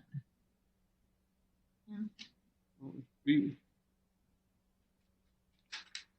What are people thinking? So can we hold off on that? Helen, do you have a thought on this? Yeah. So I was the representative to the Newbury College Land Use and Land Acquisition, along with Michael. Actually, I think let's hold off on that for a little bit. We have time to put it on the agenda. If we see that it is something that we should opine on, we'll come back to you at the next meeting. Is that, Michael? Does that sound good? Michael? That's fine to me. Okay. Okay, so Because that's a big presentation, if that's were to happen, and there's been a number of community meetings about that, so that's why I'm hesitant to take our time when we have other really important issues that are happening. I mean, this is important, but there are other ones that we can have a direct effect on. okay, well, I guess we'll bring it to docket, Ben, and have a conversation about that, how we should best go about that. Yeah, and as long as, again, we have time reserved on May 14th for any of these hearings, so, Okay. so we know well in advance of that. That makes perfect sense. Okay, And the other ones will go through finance and then come out with, if there needs to be a statement from the committee, finance will decide that, and then again we'll aim towards May 14th for any hearings. okay, great. I think Susan might have had a question. No, I'm just not sure why the high schools go through finance and not capital, since that's where That's a it good lives. point. But whatever, we can certainly, Helen and I can work this out. Okay, Yeah. great. That sounds good. Okay, anything else? Not for those. Okay, so now we're ready to go down to school choice non-participation. Right. Helen, I don't have that in front of me. Can you? I do. Just give me a second. If for those of you who can get into the Google Doc, there's a document here about school choice. I'm going to read it and then try and explain a little bit, and anybody else can chime in who would like to. There's a possible vote on school choice non-participation. The school committee typically waits until after the town election to take this vote. It's not possible this year because the town election is will not take place until June 9th. And the deadline to notify the state if the district is not participating in school choice is June 1st, 2020. The school choice law contained in the Education Reform Act of 1993 presumes that each school committee will admit non-resident students under the school choice program, unless there's a vote to the contrary taken by June 1st of each year, following a hearing on the issue. The school committee combined the hearing for this issue with the public hearing on the fiscal year 21 budget held on February 6th, 2020. So we've done that piece. Brookline has, for everybody who hasn't voted this in the past, Brookline has not participated in school choice in the past and has cited the following reasons. The school choice reimbursement rate is substantially less than the cost of educating one of the district students, and the district has no excess capacity. I actually would put it in the opposite. We have no excess capacity, and the cost is not the same. I think, I don't know if anybody has any questions about it. Well, Helen, just to be clear, this does not include MEDCO students. They still come, No. correct?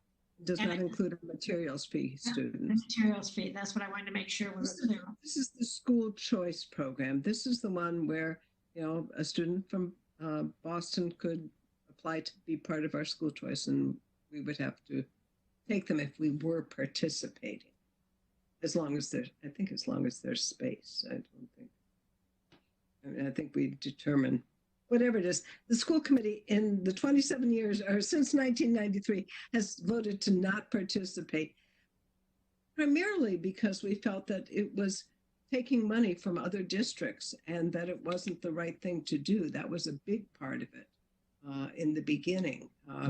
Most of the districts that circle Boston do not participate in school choice. It's been the way the school committee has approached this issue over the years. Ellen, you want to make a motion? I would be pleased to make the motion not to participate in school choice for the 2020-2021 school year. Is there a second? Barbara, thank you. Any questions or comments from people? So take a vote. Sorry. Roll call. Roll call vote. Roll call. Yeah, roll call vote. Helen? Yes. Susan? Yes. David? Yes. Barbara? Oops. You're muted, Barbara. Just go like that. Jennifer? Yes. Michael? Yes. Sharon? I apologize. I'm having a family emergency. I'm going to have to abstain for a moment. Okay. Okay. And I vote yes. Okay. So moving on. Mary Ellen, possible vote to approve contract modifications or reduce services from transportation vendors. Yeah, so Matt Gillis is present. He's been working on sort of split this task. He's working on transportation contract modifications because since we're not providing services, some of the issues that we have is a conflict with state statute whereby we are not supposed to be paying for services when we're not receiving them. However, there's mitigating pressure in terms of this is a pandemic. And so I'll let Matt explain kind of what he's done, but he has worked with 5 or 6 other communities who have Eastern Bus as their yellow school bus vendor to come to an agreement of a reduced contract while we are not providing services. So Matt, why don't you explain a little bit more about your approach and what you were able to achieve with Eastern Bus? Okay, thanks, Mary Ellen. So as Mary Ellen summarized, we have conflicting state laws. One that says we have to provide transportation and another one that says we can't pay for a good or service until it's rendered. So the practical problem with not being able to provide the transportation service is a very big one for the school department. The practical problem of not paying for good or service until it's rendered is a little bit of an administrative one, but a very real one for town accountants. So we've worked through some steps to make that palatable so that it would be approved at the local level in the town comptroller's office and the town finance office. And Gina Franconi was very good to work with. The State Department of Education is encouraging people to pay their transportation vendors, because it just wouldn't be good if when we do get back to school, if folks have gone out of business and they can't provide the bus and van drivers in a timely fashion to restart up school. And everybody's going to be very excited to get back to life as we used to know it, with kids getting on the bus and going to school and parents going off to work. So the vendors are trying to find a way to stay in business, and you can't really do this alone. Eastern Bus essentially has 10 school bus clients, and I've been working with just about all of them on a contract amendment and a budget reduction for what we would pay them to be on standby, because the drivers were initially laid off, and then they came back to the owner and said, we can't get through the unemployment lines, and I'm having trouble paying my rent and my mortgage and my bills. And the owner put them back on payroll. And the contract amendment really just would specify that the drivers are going to be paid.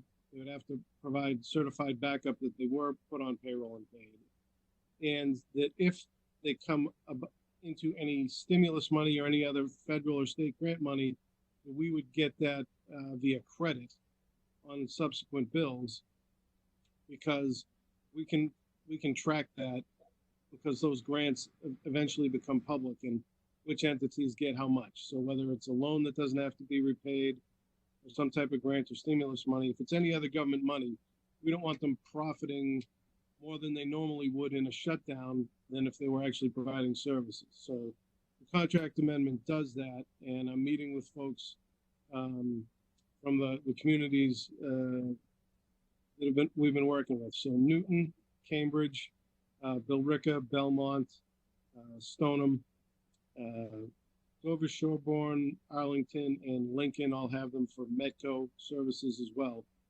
And basically, everybody understands that we need to do this together. It doesn't work too well to keep somebody in business if only one of your 10 customers or two of your 10 customers is paying. It also doesn't work very well if 8 or 9 of them pay and you're the only one that doesn't pay. I think you can imagine what will happen if you know, who's going to be short on service if the company is short drivers when it's time to reopen. So we all wanted to try to move together, and we basically negotiated a price at about 70 cents on the dollar. Some districts a little bit higher, a little bit lower, and for regular ed transportation, and 63 cents for the Metco run, and then those monies would be returned to the budget. And I recommend, you know, the school committee endorsing that, and I'll be talking with folks tomorrow, because I think just about everybody will have met with their school committee this week to get feedback on it. For the special education vendor, I have not really had as much success. They were pretty tough to move from 100% to 95%. I find it difficult to believe that their profit margin is only 5%. It's a very tough way to run a business with all the things that can change on you to be able to do that. Nobody that I know of, and I haven't had a conversation in the last 36 hours, nobody that I know of has settled with their special ed band provider that we share, because they're not comfortable paying 95 or 100% for people not to be working. So that's where we're at, and I guess we'll open it up for questions.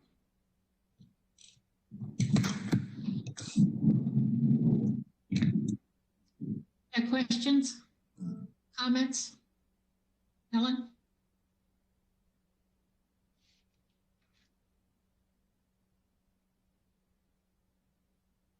Helen, you're on mute. Oh, thank you. No, I think I'm on. No? No, you're okay now. You're off. Yeah.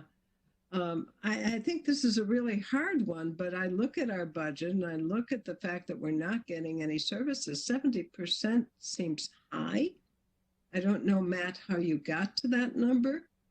And isn't it can't they apply for the small business loans that will make up the difference that they don't have to pay back?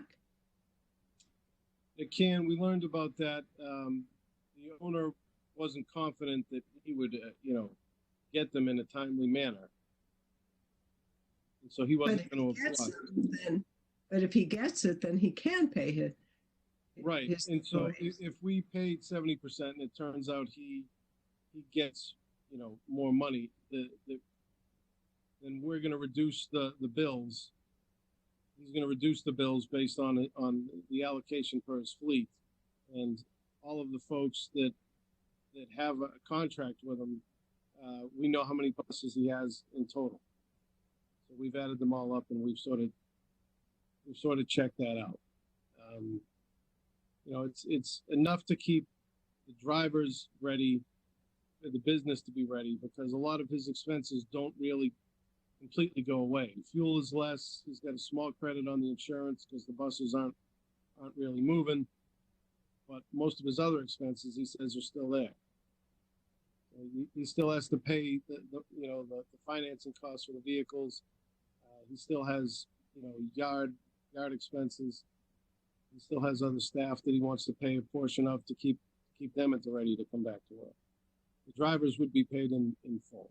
So school bus drivers take about 80 hours to get licensed, trained and licensed. So, and there's always a kind of a challenge and a shortage of them to begin with. Like, there aren't a lot of subs available. So if people leave and find work elsewhere and find they don't want to come back on what could be short notice. It could be really hard to make everything work the way we once knew it. So, and this is one of those things where it just doesn't work well if we try to do it on our own. We really have to do it with our colleagues that share the same company. You know, the whole we're all in this together thing. This is because there's only one company that bids, right? Yes. That's another problem, but yes. Yes. And I think, Helen, to your point about the small business loans, is that's correct me if I'm wrong, Matt, we added that language into this agreement kind of in the last, couple days, so that if he is getting grants or stimulus money or small business loans that are forgiven, that we share in that, and he reduces his bills going forward. What's his incentive to do it? We don't know what the cost of doing business is going to be coming back. Well, aren't we also voting a contract for next year? Or did we already vote? We already did that. I already did that. Because it'd be nice to see in this agreement some way to reduce the cost for next year. That's when it would be reduced. If he obtains the grant money, by the time it gets reported out, it's going to be summertime or almost summertime. The credit would be on subsequent bills in the following year. So we might be able to get a little bit of relief. That he can get that plus give us a 5% reduction on the rate. I can ask. We haven't finalized. Well, I think that's something to think about. We're being extremely generous at 70%, and that they should think about our bottom line too, because it's going to be pretty bad in the next couple of years. Mm-hmm. It feels a little bit like our town revenues are subsidizing the bus company. And I would rather the federal government subsidize the bus company than local taxes. I don't know. 70% feels like a lot for no services.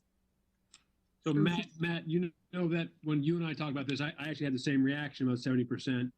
And I also hear that that the other districts have to negotiate as well, and we have to do this meaning. But I guess what if we coordinated with them even more? If all of us are saying whatever 50%, he can't really go. Really has to go for that, doesn't he? Well, he does and he doesn't. So there's a bit of an honor system here, right? You got to put yourself in the position of the owner of the bus company. So if he feels like he's going to get nothing, then 50 cents on the dollar or 70 cents on the dollar is great. We asked, what do you need to make sure you can stay in business? We have to show progress here, because we can't afford to pay for everything, because we told him that eventually we're going to be looking at possibly staff furloughs or reductions in staff because of how the budget could work in some communities in fiscal 20 or in fiscal 21. And he seemed to understand. I mean, he's a subcontractor, but it is a partnership, because if he doesn't provide the bus service, we're obligated under law to find either another company or do it ourselves. So,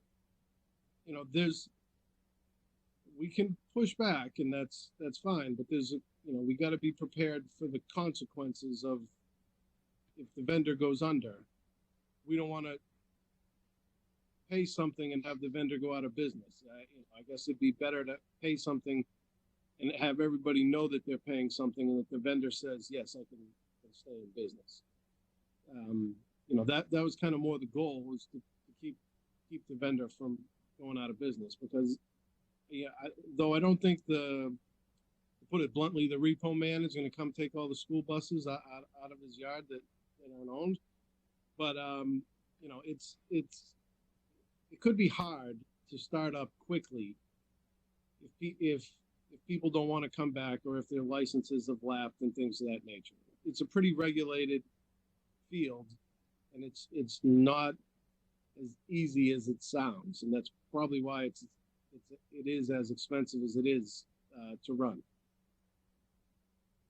I mean, there's always the possibility that we pay them the 70% and they still go out of business. I mean, in this day and age, and then we've lost this money as well. There's a certain level of trust that has to go on here, and where that's it's one of the reasons we're asking for contract amendment and feedback. But whatever I'll support and work on whatever the committee wants me to do. But my recommendation is to have a contract amendment and a partial payment. If the committee doesn't want to do that, I understand. I can let the vendor know that, and I can let my colleagues know that. But if you read my memo outlining the problem, you understand that potential consequences are when it comes time to start back up,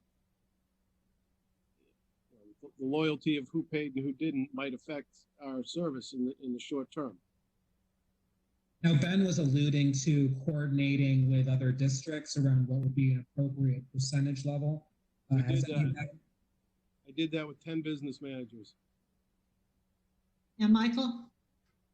Matt, is there a sense of what percentage of that, and maybe you said this and maybe I missed it, but how does that 70%, what piece of their business does it cover? Is it covering, what portion of that is going to drivers? What portion of that is going to other things? Well, the drivers would get their full pay and benefits. Okay. So the drivers would be at the ready, because the owner understands that he really doesn't have much of a business if he doesn't have people to drive his vehicle and provide the service. So the drivers would be at the ready. He says he can cover what he has through the rest of the year with 70 cents on the dollar. He's still got to make his payments to the leasing companies for the vehicles. He's got less fuel expense. He's got arguably less maintenance expense, but there'll still be some maintenance. He's got less insurance expense, which I think he said his insurance was about $550,000 for the year, and he got a $20,000 credit for the shutdown. Like the insurance companies, I think everybody's dealt with them, unfortunately, at some point. They're really good at keeping money, not so good at reducing bills or making out payments. Right. Probably why the Prudential and John Hancock are the two tallest buildings in Boston. But anyway, so he's saying he can live with that. Some other companies in other places, people have negotiated a lower deal, but the drivers are on unemployment, and so they sort of run that at risk of, are they going to come back or are they not going to come back? Right. And do we have any sense of how that 70%, whatever number that is, that breaks down in terms of how it's allocated? We have a rough idea. He didn't open his books, but right. For us, the bus fee's $435 a day. The drivers cost them about $160. Okay. So everybody's contract is a little bit different. So our friends in Newton, they pay about $550 a day for a bus, but they also have to pay he has a $20,000 a month expense for the bus yard, and their price includes a late fee built in, and ours doesn't. We negotiated out a late fee by having them park at the golf course, for the majority of the season when we're not bothering anybody by parking in the back there. Okay. And then the only other question I had, and it's really sort of a follow-up on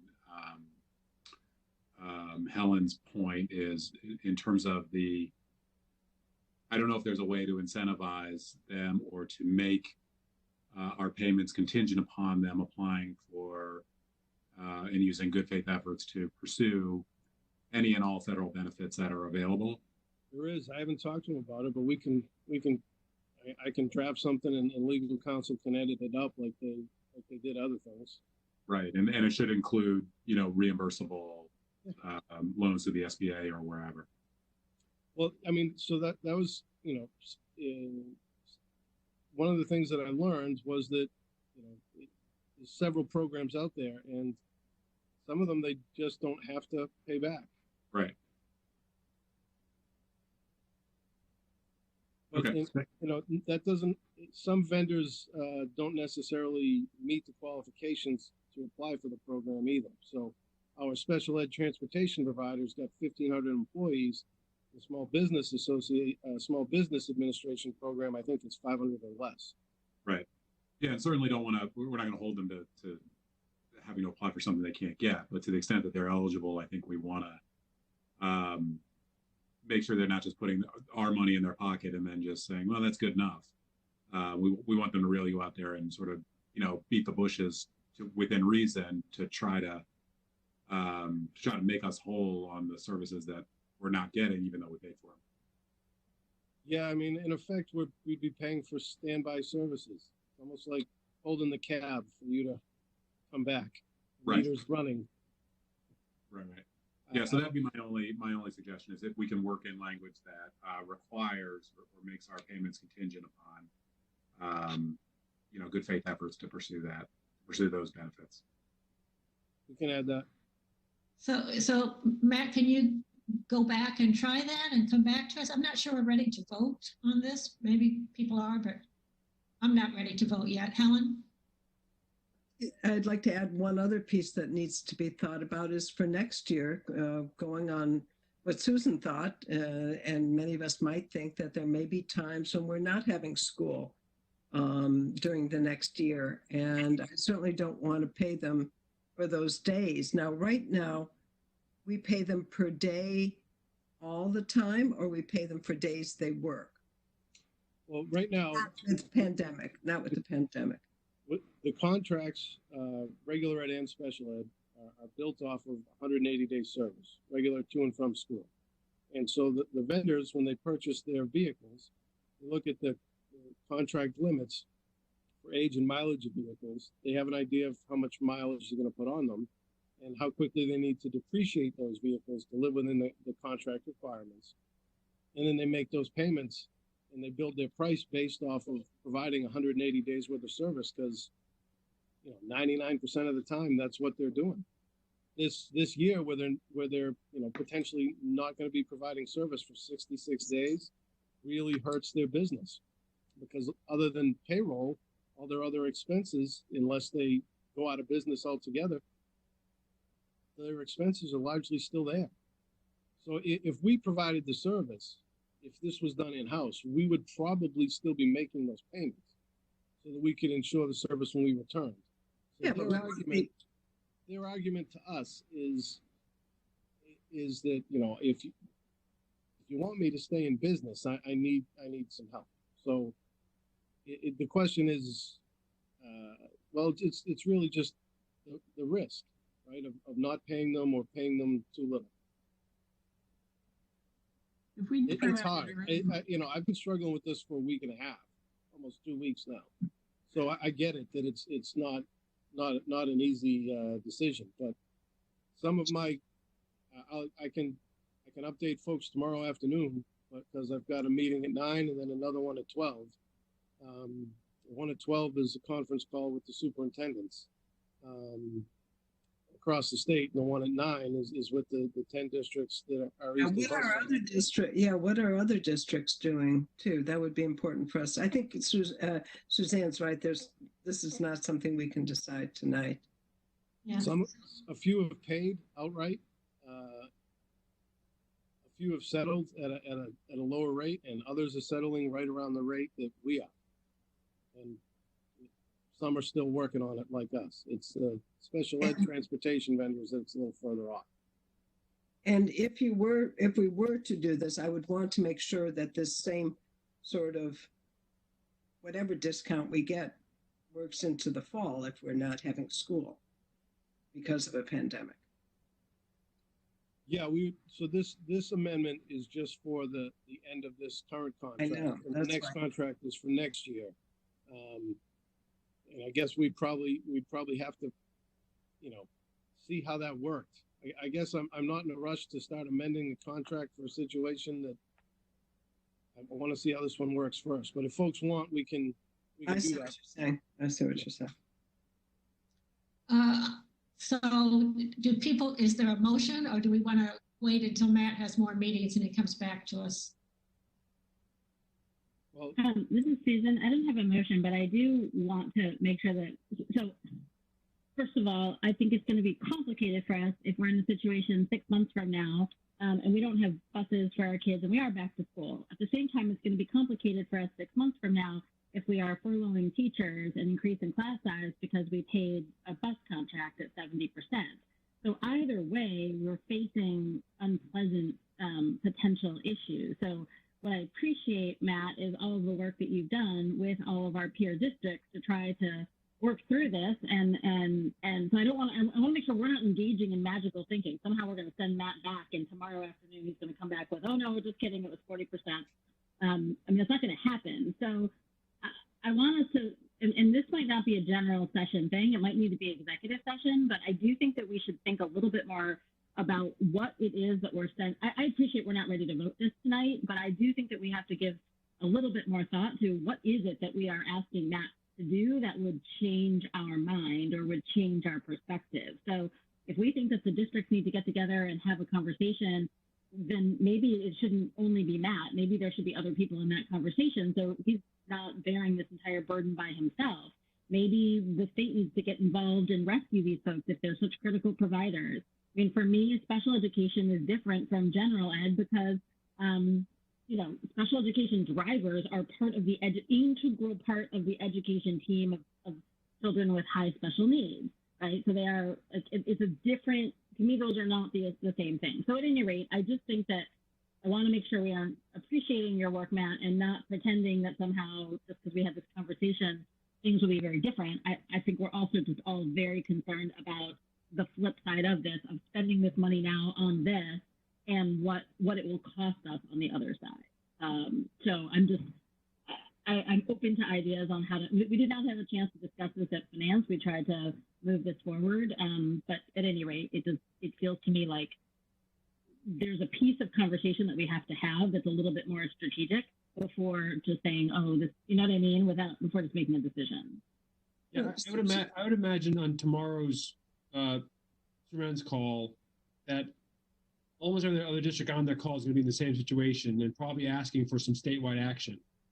So I think it makes sense. I mean, maybe you could add this to the finance subcommittee meeting based on new information and Matt continue to work with superintendents. Right. So and I want to hear from other superintendents and school committees how they're going to justify furloughing several $100,000 worth of teachers in the fall in order to pay a bus contract for bus drivers not to drive buses. I mean, we are not going to be the only people in that situation. So this did get started with people asking the state for help. And Associate Commissioner of DESE, Jay Sullivan, I missed the call because I was in another meeting and I talked to Jay and he said, can you guys don't have that many. Can you pull together your group and see if you can, do something together? And I thought about it and I said, yeah, because it really doesn't work if we try to do things independently. So, I can say that I'll report back tomorrow that my school committee is hesitant for obvious reasons. Not sure how they're going to proceed. It may get a little harder for the vendors as they're trying to keep things afloat in the interim, but happy to have somebody, if somebody wants to join me tomorrow and listen in on the conference call, I'll be happy to send it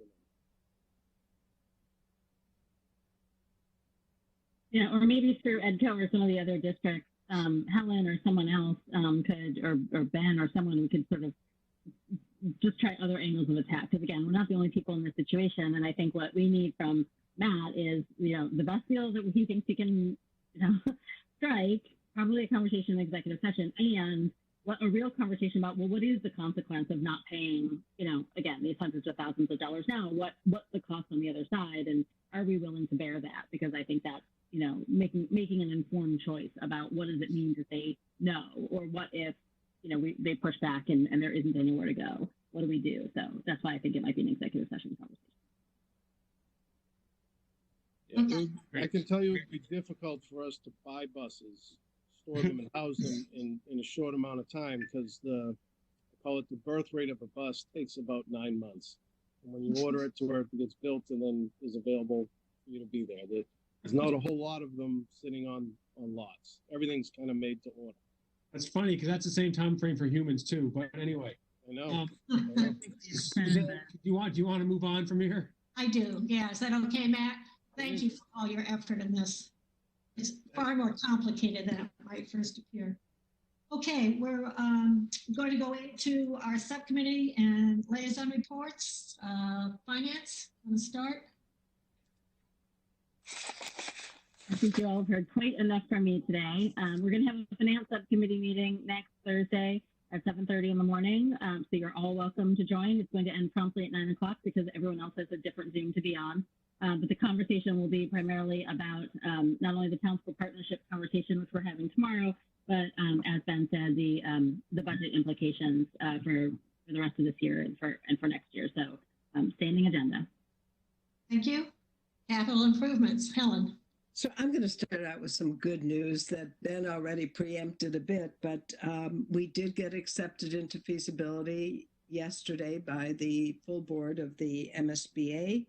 My understanding is today, Mary Ellen and Ben, I'm not sure if you were on that, there was a call with their staff. It was a staff-to-staff meeting with MSBA to go over the process and procedures and our timelines.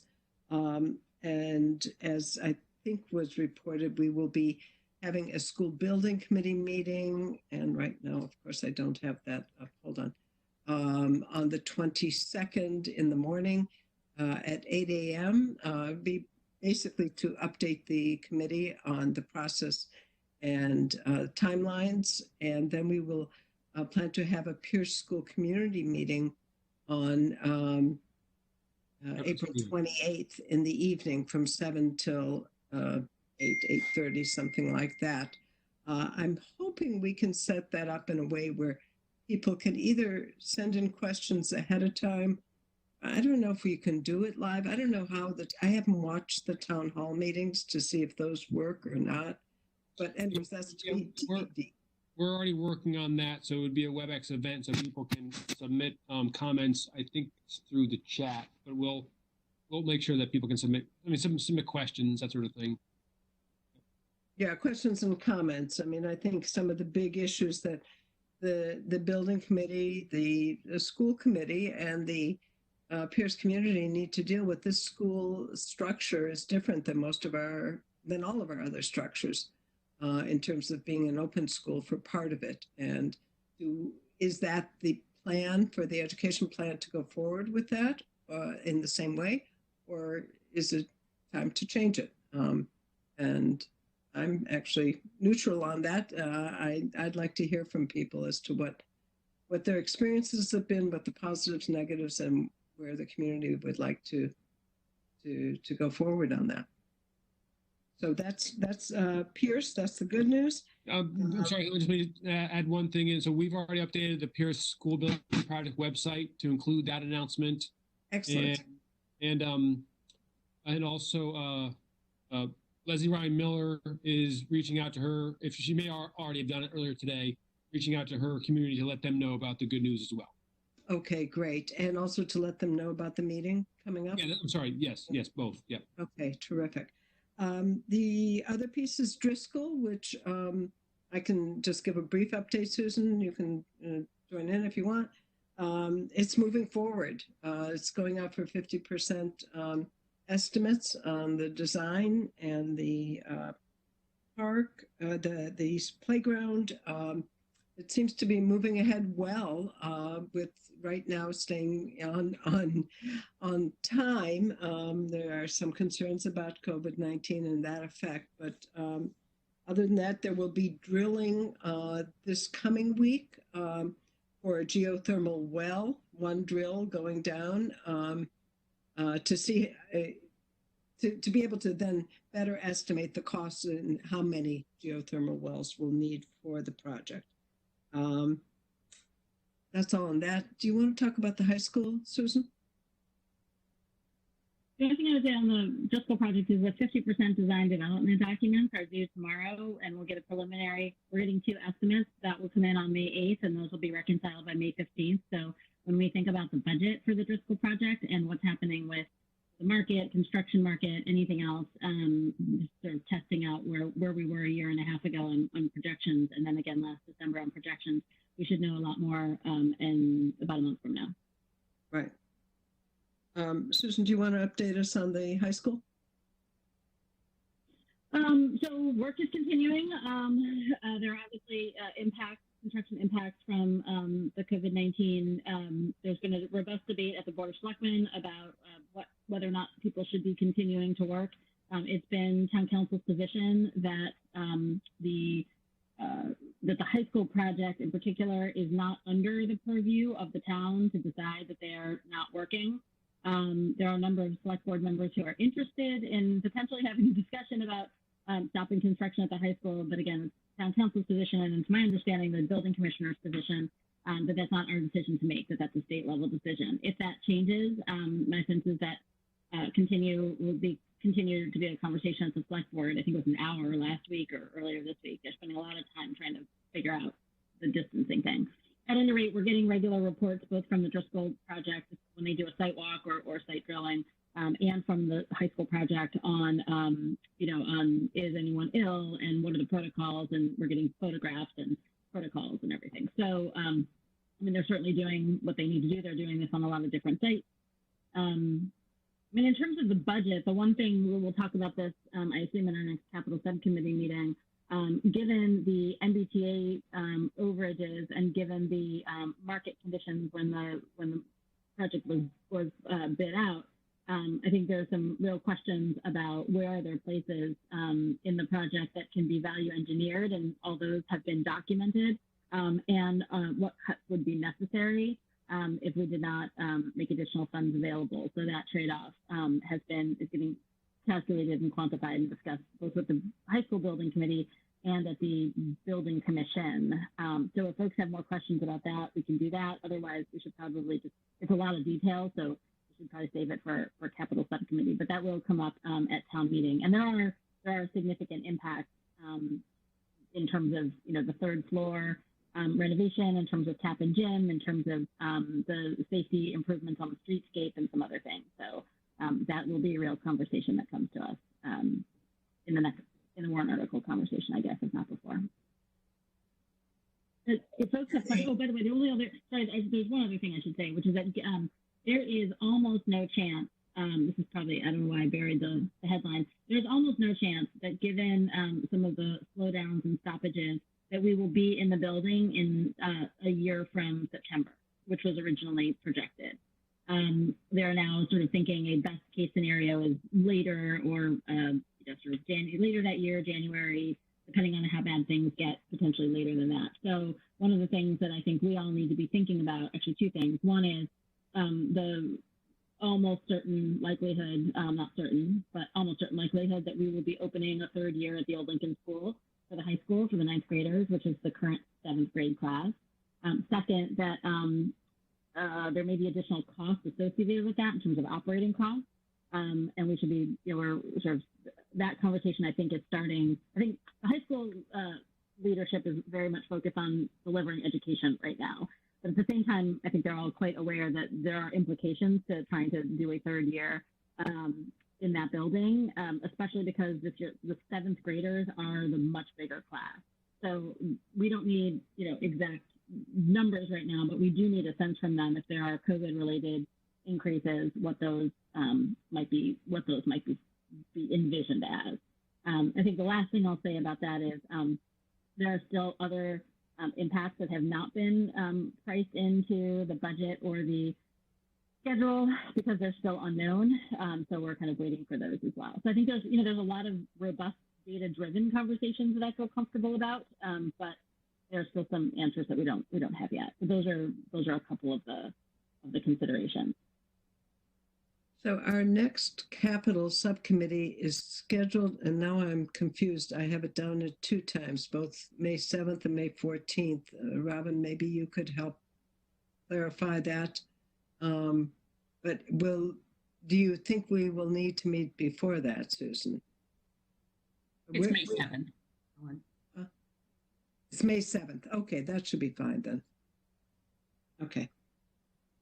Yeah, I would say that for the Driscoll project, we're not going to have numbers back until May 15th. But if the question is about the high school and the warrant article, I mean, that's a different question. Yeah, it's more about the high school and the warrant article. I think the Driscoll project we can deal with at the next meeting after that, if there's something to deal with. Okay, that's all for me. Okay, thanks. Barbara, did you have anything else you wanted to say about curriculum? Actually, just one second. Unless Matt has anything else to add? I should have asked you before that, Matt. You should have asked him before he's left. He's left. Okay, never mind. There he is. I knew he was there. There he is. Was there anything else on any of the school building projects that I left out? No, it's largely good news on Driscoll, and the high school is still moving along, just not as fast as we would have liked. Just changes amid COVID that affect everything. Okay, thank you. Sorry to bother. Barbara, curriculum? We met last week. The subcommittee met last week, and our focus was really on the implementation of the school program for the rest of the year. We had the two women who had CPAC there, and they talked about the lack of consistency that was happening, that was being done both by teachers and service providers. And I have to say, it sounds as if things are going much better now, though I'm sure it's not completely fixed. They also spoke about the importance of having social interactions for these students, and because that's a big issue with many children who have special needs. And of course, the issue of IEPs came up. Much of the meeting was devoted to the question of outlining the work for the task force. And it sounds as if the administration is on top of what's going on, and the task force will be looking at the outcomes for special ed students. Excuse me. It isn't COVID. It's allergy.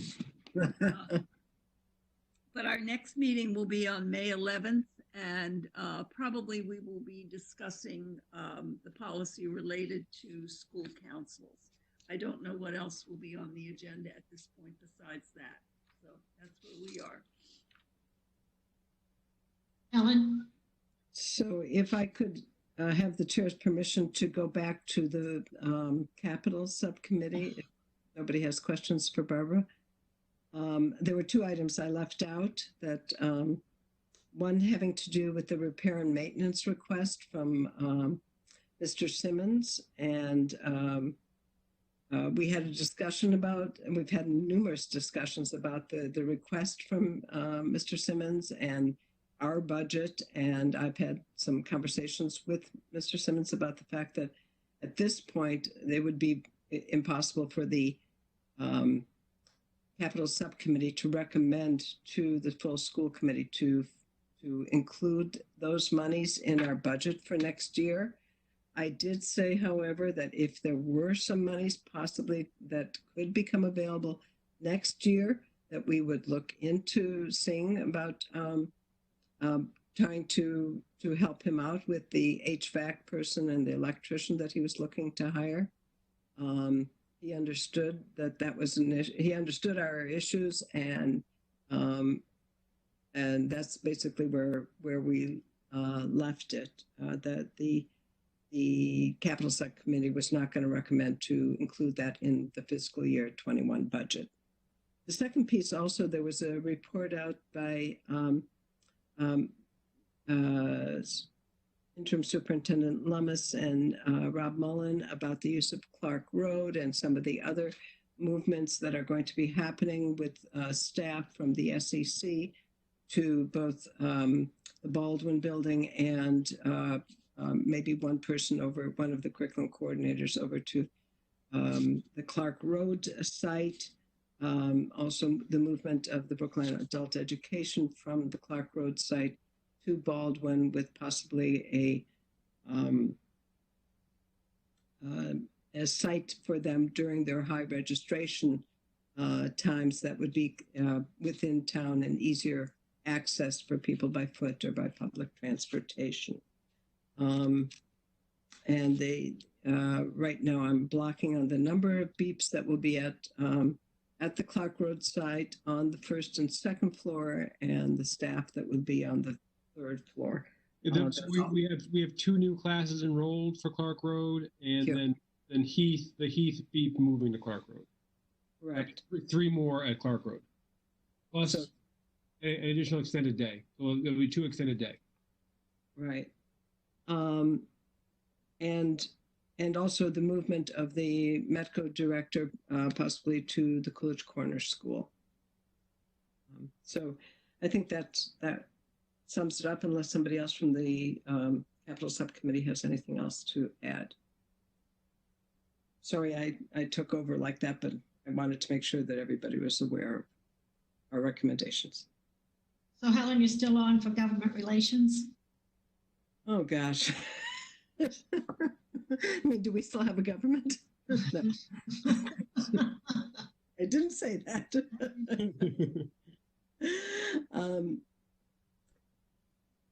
Yes, I don't have anything to update. I think interim Superintendent Lummis is in conversations with the Superintendents Association and DESE, and I think those are important conversations of what's happening.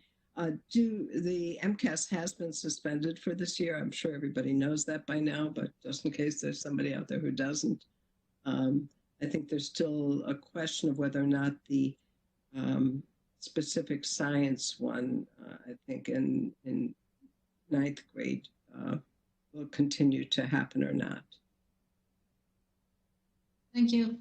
Michael, policy? So policy subcommittee met on Monday. We discussed draft policy on homeless students, as well as a draft policy on students in foster care. We are meeting next Tuesday at 5 o'clock, I believe, and at that meeting, we'll talk about those 2 policies, draft policies, as well as the draft policy on field trips, policy on school councils, and perhaps some discussion on the policy provisions in our manual, or the provisions in our policy manual related to public comment. Thank you. Helen, interim superintendent search update? Yes, we have been advertising and continue to advertise for an interim superintendent candidate. We will be doing, we have an executive session scheduled for Monday with 2 interviews and more to come. Thank you. Any additional liaisons or updates? Barbara?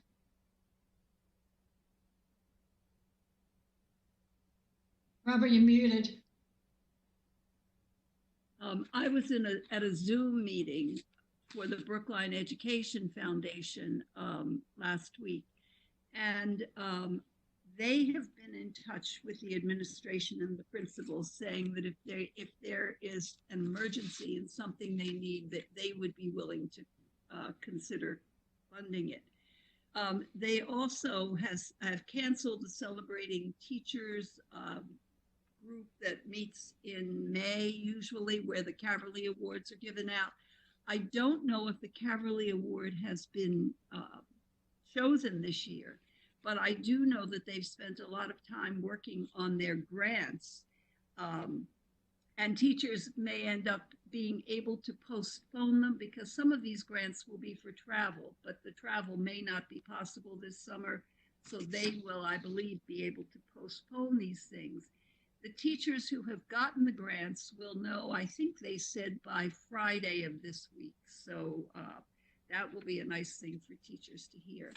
They have also canceled their Trivia Bee, but there will be a drawing for raffle tickets on May 29th.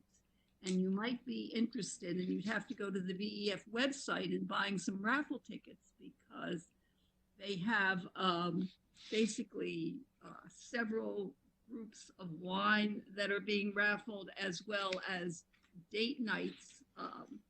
So it might be worth looking into, and they certainly could use the support. It is possible that the gala will happen in September. So we will see. That's not clear at all. But the marathon has been postponed until September. But Team Brookline is encouraging everybody to continue supporting them, and because hopefully that race will be run, and there'll be a big fundraising push on Marathon Monday. One of our principals, Jen Buller, is one of the people running. And if you would like to support her, you can do this all by going to the BEF website. I think you can do the raffle, not the raffle. I know you can do the raffle. I think you can do the marathon there as well. Thank you, Barbara. Sharon? Yes, I attended a meeting of the Commission for Diversity, Inclusion, and Community Relations. I think it was last night. They had a really productive discussion that was led by their student representative from the high school, who talked about unaddressed issues having to do with student experiences of discrimination and prejudice. There seems to be widespread agreement among CDICR that actually the entire meeting focused on a number of issues of discrimination and prejudice that both students and teachers experience within the Brookline Public Schools. There's some interest on the part of the CDICR to start addressing that issue directly with the school committee and also more broadly with the district. There are 3 issues that I'd specifically like to highlight as areas that they identified as being of immediate priority and not being able to wait for the resolution of the COVID emergency. One is a fresh consideration of strategies that the district can be taking to improve hiring and retention among educators of color and educators from diverse and minority backgrounds. They also highlighted, and there were also some issues that were related to sort of the broader experiences of educators of color in the Brookline Public School system and why it is or is not a comfortable environment to be in. The second issue that they raised has to do with experiences of discrimination and prejudice having to do with Asian American students and Asian American educators, which they think is a very serious and long-standing issue that has not received as much attention as other kinds of issues have. And they would like to see a renewed commitment to taking on those issues, at every level from the public schools of Brookline. And the third issue has to do directly with experiences of Asian American students, Asian American families, and Asian American faculty associated directly with the COVID-19 outbreak. They would like to ensure that students and families are receiving support from PSB to make sure that those who are experiencing discrimination and prejudice have the supports that they need, that they know where to go, that they're able to find safety, and also that also to make sure that they were providing support to our educators. So that's my summary from CDICR. I think that these are all worthwhile pursuits. Thank you. Ben, do you want to just maybe make a comment about if students or educators are facing discrimination, certainly on the COVID-19, where they might go, with mental health perhaps, or guidance counselors? Yeah, I think one of the things that we are trying to do is to make sure that that folks have avenues that they typically have. So that's reaching out to nurses if there are health issues, reaching out to guidance counselors if there are issues related to needing support, reaching out to their teachers, obviously. All the processes for discrimination or harassment or bullying are still in play, especially when we get reports of them. So one of the most important pieces is that folks do report these to a trusted adult, or anonymously through our website, through our bullying report form if there isn't a trusted adult to reach out to easily. And then, as we always do, we would investigate and try to understand it more deeply. So those are about specific incidences. We have had very few reported since the closure. So that's there's we need help with that and getting the word out. We were very proactive in terms of our messaging around any attacks, accusations, bullying, harassment related to Asian Americans and the coronavirus. As we began, it was in all of our communications, both at the school level and district level. So I think it makes sense to perhaps re-up those as well. But then I think also remind folks about reporting. If folks don't tell us about this, it's harder for us to pursue it, to react to those specific cases that may be happening. But we haven't gotten many reports since that. Thank you. And thank you, Sharon, for your report. Just one quick note on that, Suzanne. People might know that a couple of days ago or yesterday, there was an incident at Newton South where there were racist comments Zoom bombed into a Chinese AP class, and there were racist videos, hateful comments, all that sort of thing. And Newton shut down their Zoom. I guess it was just today. I'm not 100%. It was an April 15th incident. Yeah, it was yesterday. So they shut down Zoom at Newton South today, and they're trying to figure things out. So at any rate, there's just so people know, it's still out there. And there were I think there were issues when the Brookline town hall on Asian American discrimination, racism. There were issues on that town hall as well. So at any rate, it's real. It's right now. It's here. So I 100% appreciate everything Ben just said, and just to the point that Sharon made, like it's still live even this week. I also need to raise one more issue that came up at the CDICR meeting, and that was I'm not exactly sure what the status of this is, but there is a concern on the part of CDICR and its membership that the district be taking a proactive stance to reach out to each and every one of its Medco students.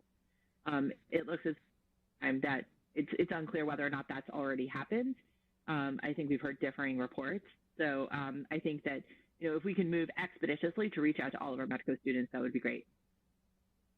Nicole, if you are on all of the Medco students have been contacted directly by all of the advisors, and they actually received phones to do that regularly. Okay, that's great. Helen? So I have 2 liaison reports, if that's okay. Okay. Also there's many virtual galas happening right now. The Brookline Mental Health Center Gala is virtual here, as is the STEPS Gala. And there are raffle tickets that can be bought for that also. I think if you, I imagine everybody's gotten their emails, but if you haven't, I think if you goes to Steps to Success in Brookline, you can certainly log on to it and be able to purchase raffle tickets or contribute to the virtual gala. Also, today there was an EDCO board meeting which I attended, and discussion of the deficit that they have for this year. I've mentioned this to some people, but wanted to make sure that the full committee knew about it. I mentioned it actually to Mary Ellen. And at this point, though they're not sure about the exact amount, the upper limit would be about a $75,000 assessment that they might make. We're hoping it's going to be less, and I'll keep you posted. Susan? Yeah, for that, I think it's important for us, as we're getting more and more of these requests from bus companies and bus drivers and EDCO for assessments, I think we just need a way to think about them, given, again, some of the trade-offs that we may need to be making in terms of providing additional services, compensatory services for special education or teachers or other things. I really, really think we have to take a hard, sharp pencil, hard nose, whatever it is, hard look at those when they come through. So it would be good, probably not for us, unless anyone feels different, to be making commitments out there or verbal commitments or otherwise until they're kind of brought back into the full picture of the budget situation. No, I know. Of course. I'm just saying it's just another example. That's all. Actually, just so that everybody is aware, at EDCO, they have furloughed their staff to point 4, keeping them on with their health care, but, allowing them to apply for unemployment. So they are taking a number of steps to cut their costs, but while still providing services to kids. Sharon, did you want to say something? Yeah, just briefly, just to pivot on what Susan's saying. I mean, I think that one of the things that we need to be mindful of as we walk into a very fiscally difficult time for the entire country is, like, we need to remember that that we're currently funding an enormous amount of resources, and we need to use every single resource that we have available to us now and through the end of the year to try to prevent the development of sort of new cost centers over the summer and going into next year, right? So I think that we really need to be thinking very, very strategically across the board, across like all of our district resources to make sure that we are trying to close the gap between, our typical, optimal situation and the current situation for our students, like as quickly as we can, because I think that we, every service that we can provide that prevents regression in a student during, like, right now is a dollar that we don't have to spend trying to address that regression through compensatory services next year, right?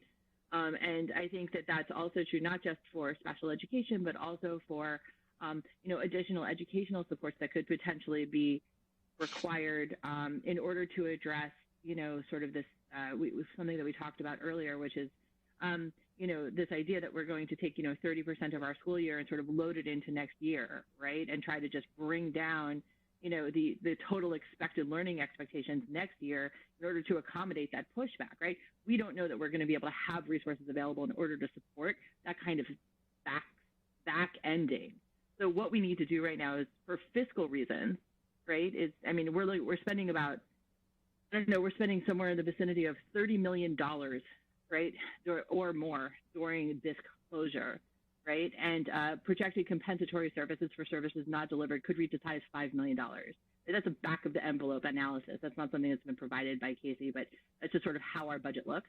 And I think that we just need to take that really seriously, and we need to make sure that we are using the resources that we have available to take care of the kids that we have right now, because the school year is still on, school is still in session, and if kids are having difficulty accessing school, then we need to do what we would do during any April and reach out to that family and make it less difficult for kids to access school.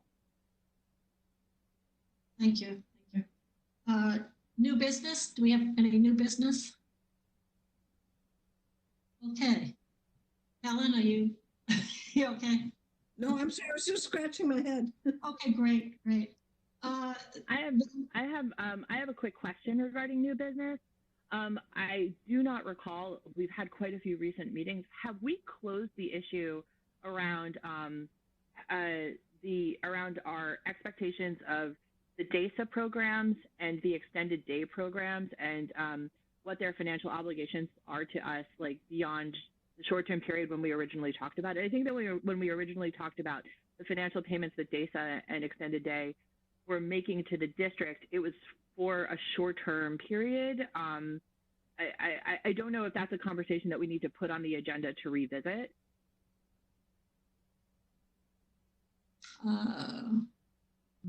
Yeah, I don't know. You voted to delegate to myself, the deputy superintendent, negotiations for relief if they were not collecting fees from their parents. So we're in the process of having those conversations with each of the extended days. So can I just clarify that? I mean, we also have DASA programs that pay the district as well. Can we get an update on that as well? So they're part of that group. Are they? So, so when I say group, I mean any program that is renting from us, which DASA is, along with the extended day. Both of the programs at Coolidge Corner School are in what I just referred to as the group of extended day programs.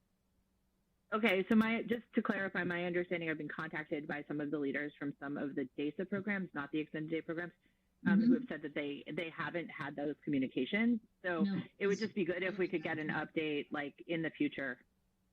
Yep. We haven't gotten that far yet. Okay, thanks. Okay, so we're going to move into executive session. Is it that you, Helen? So a motion to meet in executive session pursuant to Mass General Laws, Chapter 30A, Section 21A for the following purposes.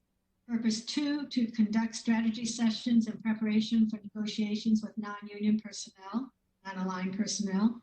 Purpose 3, to discuss strategy with respect to collective bargaining with the Brookline Educators Union, BEU, Unit A, Unit B, and paraprofessionals.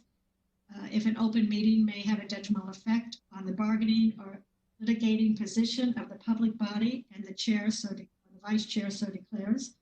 Purpose 7, to review and approve executive session minutes from the following meetings: February 20th, 2020, February 27th, 2020, March 16th, 2020, March 19th, 2020, March 26th, 2020, and April 6th, 2020.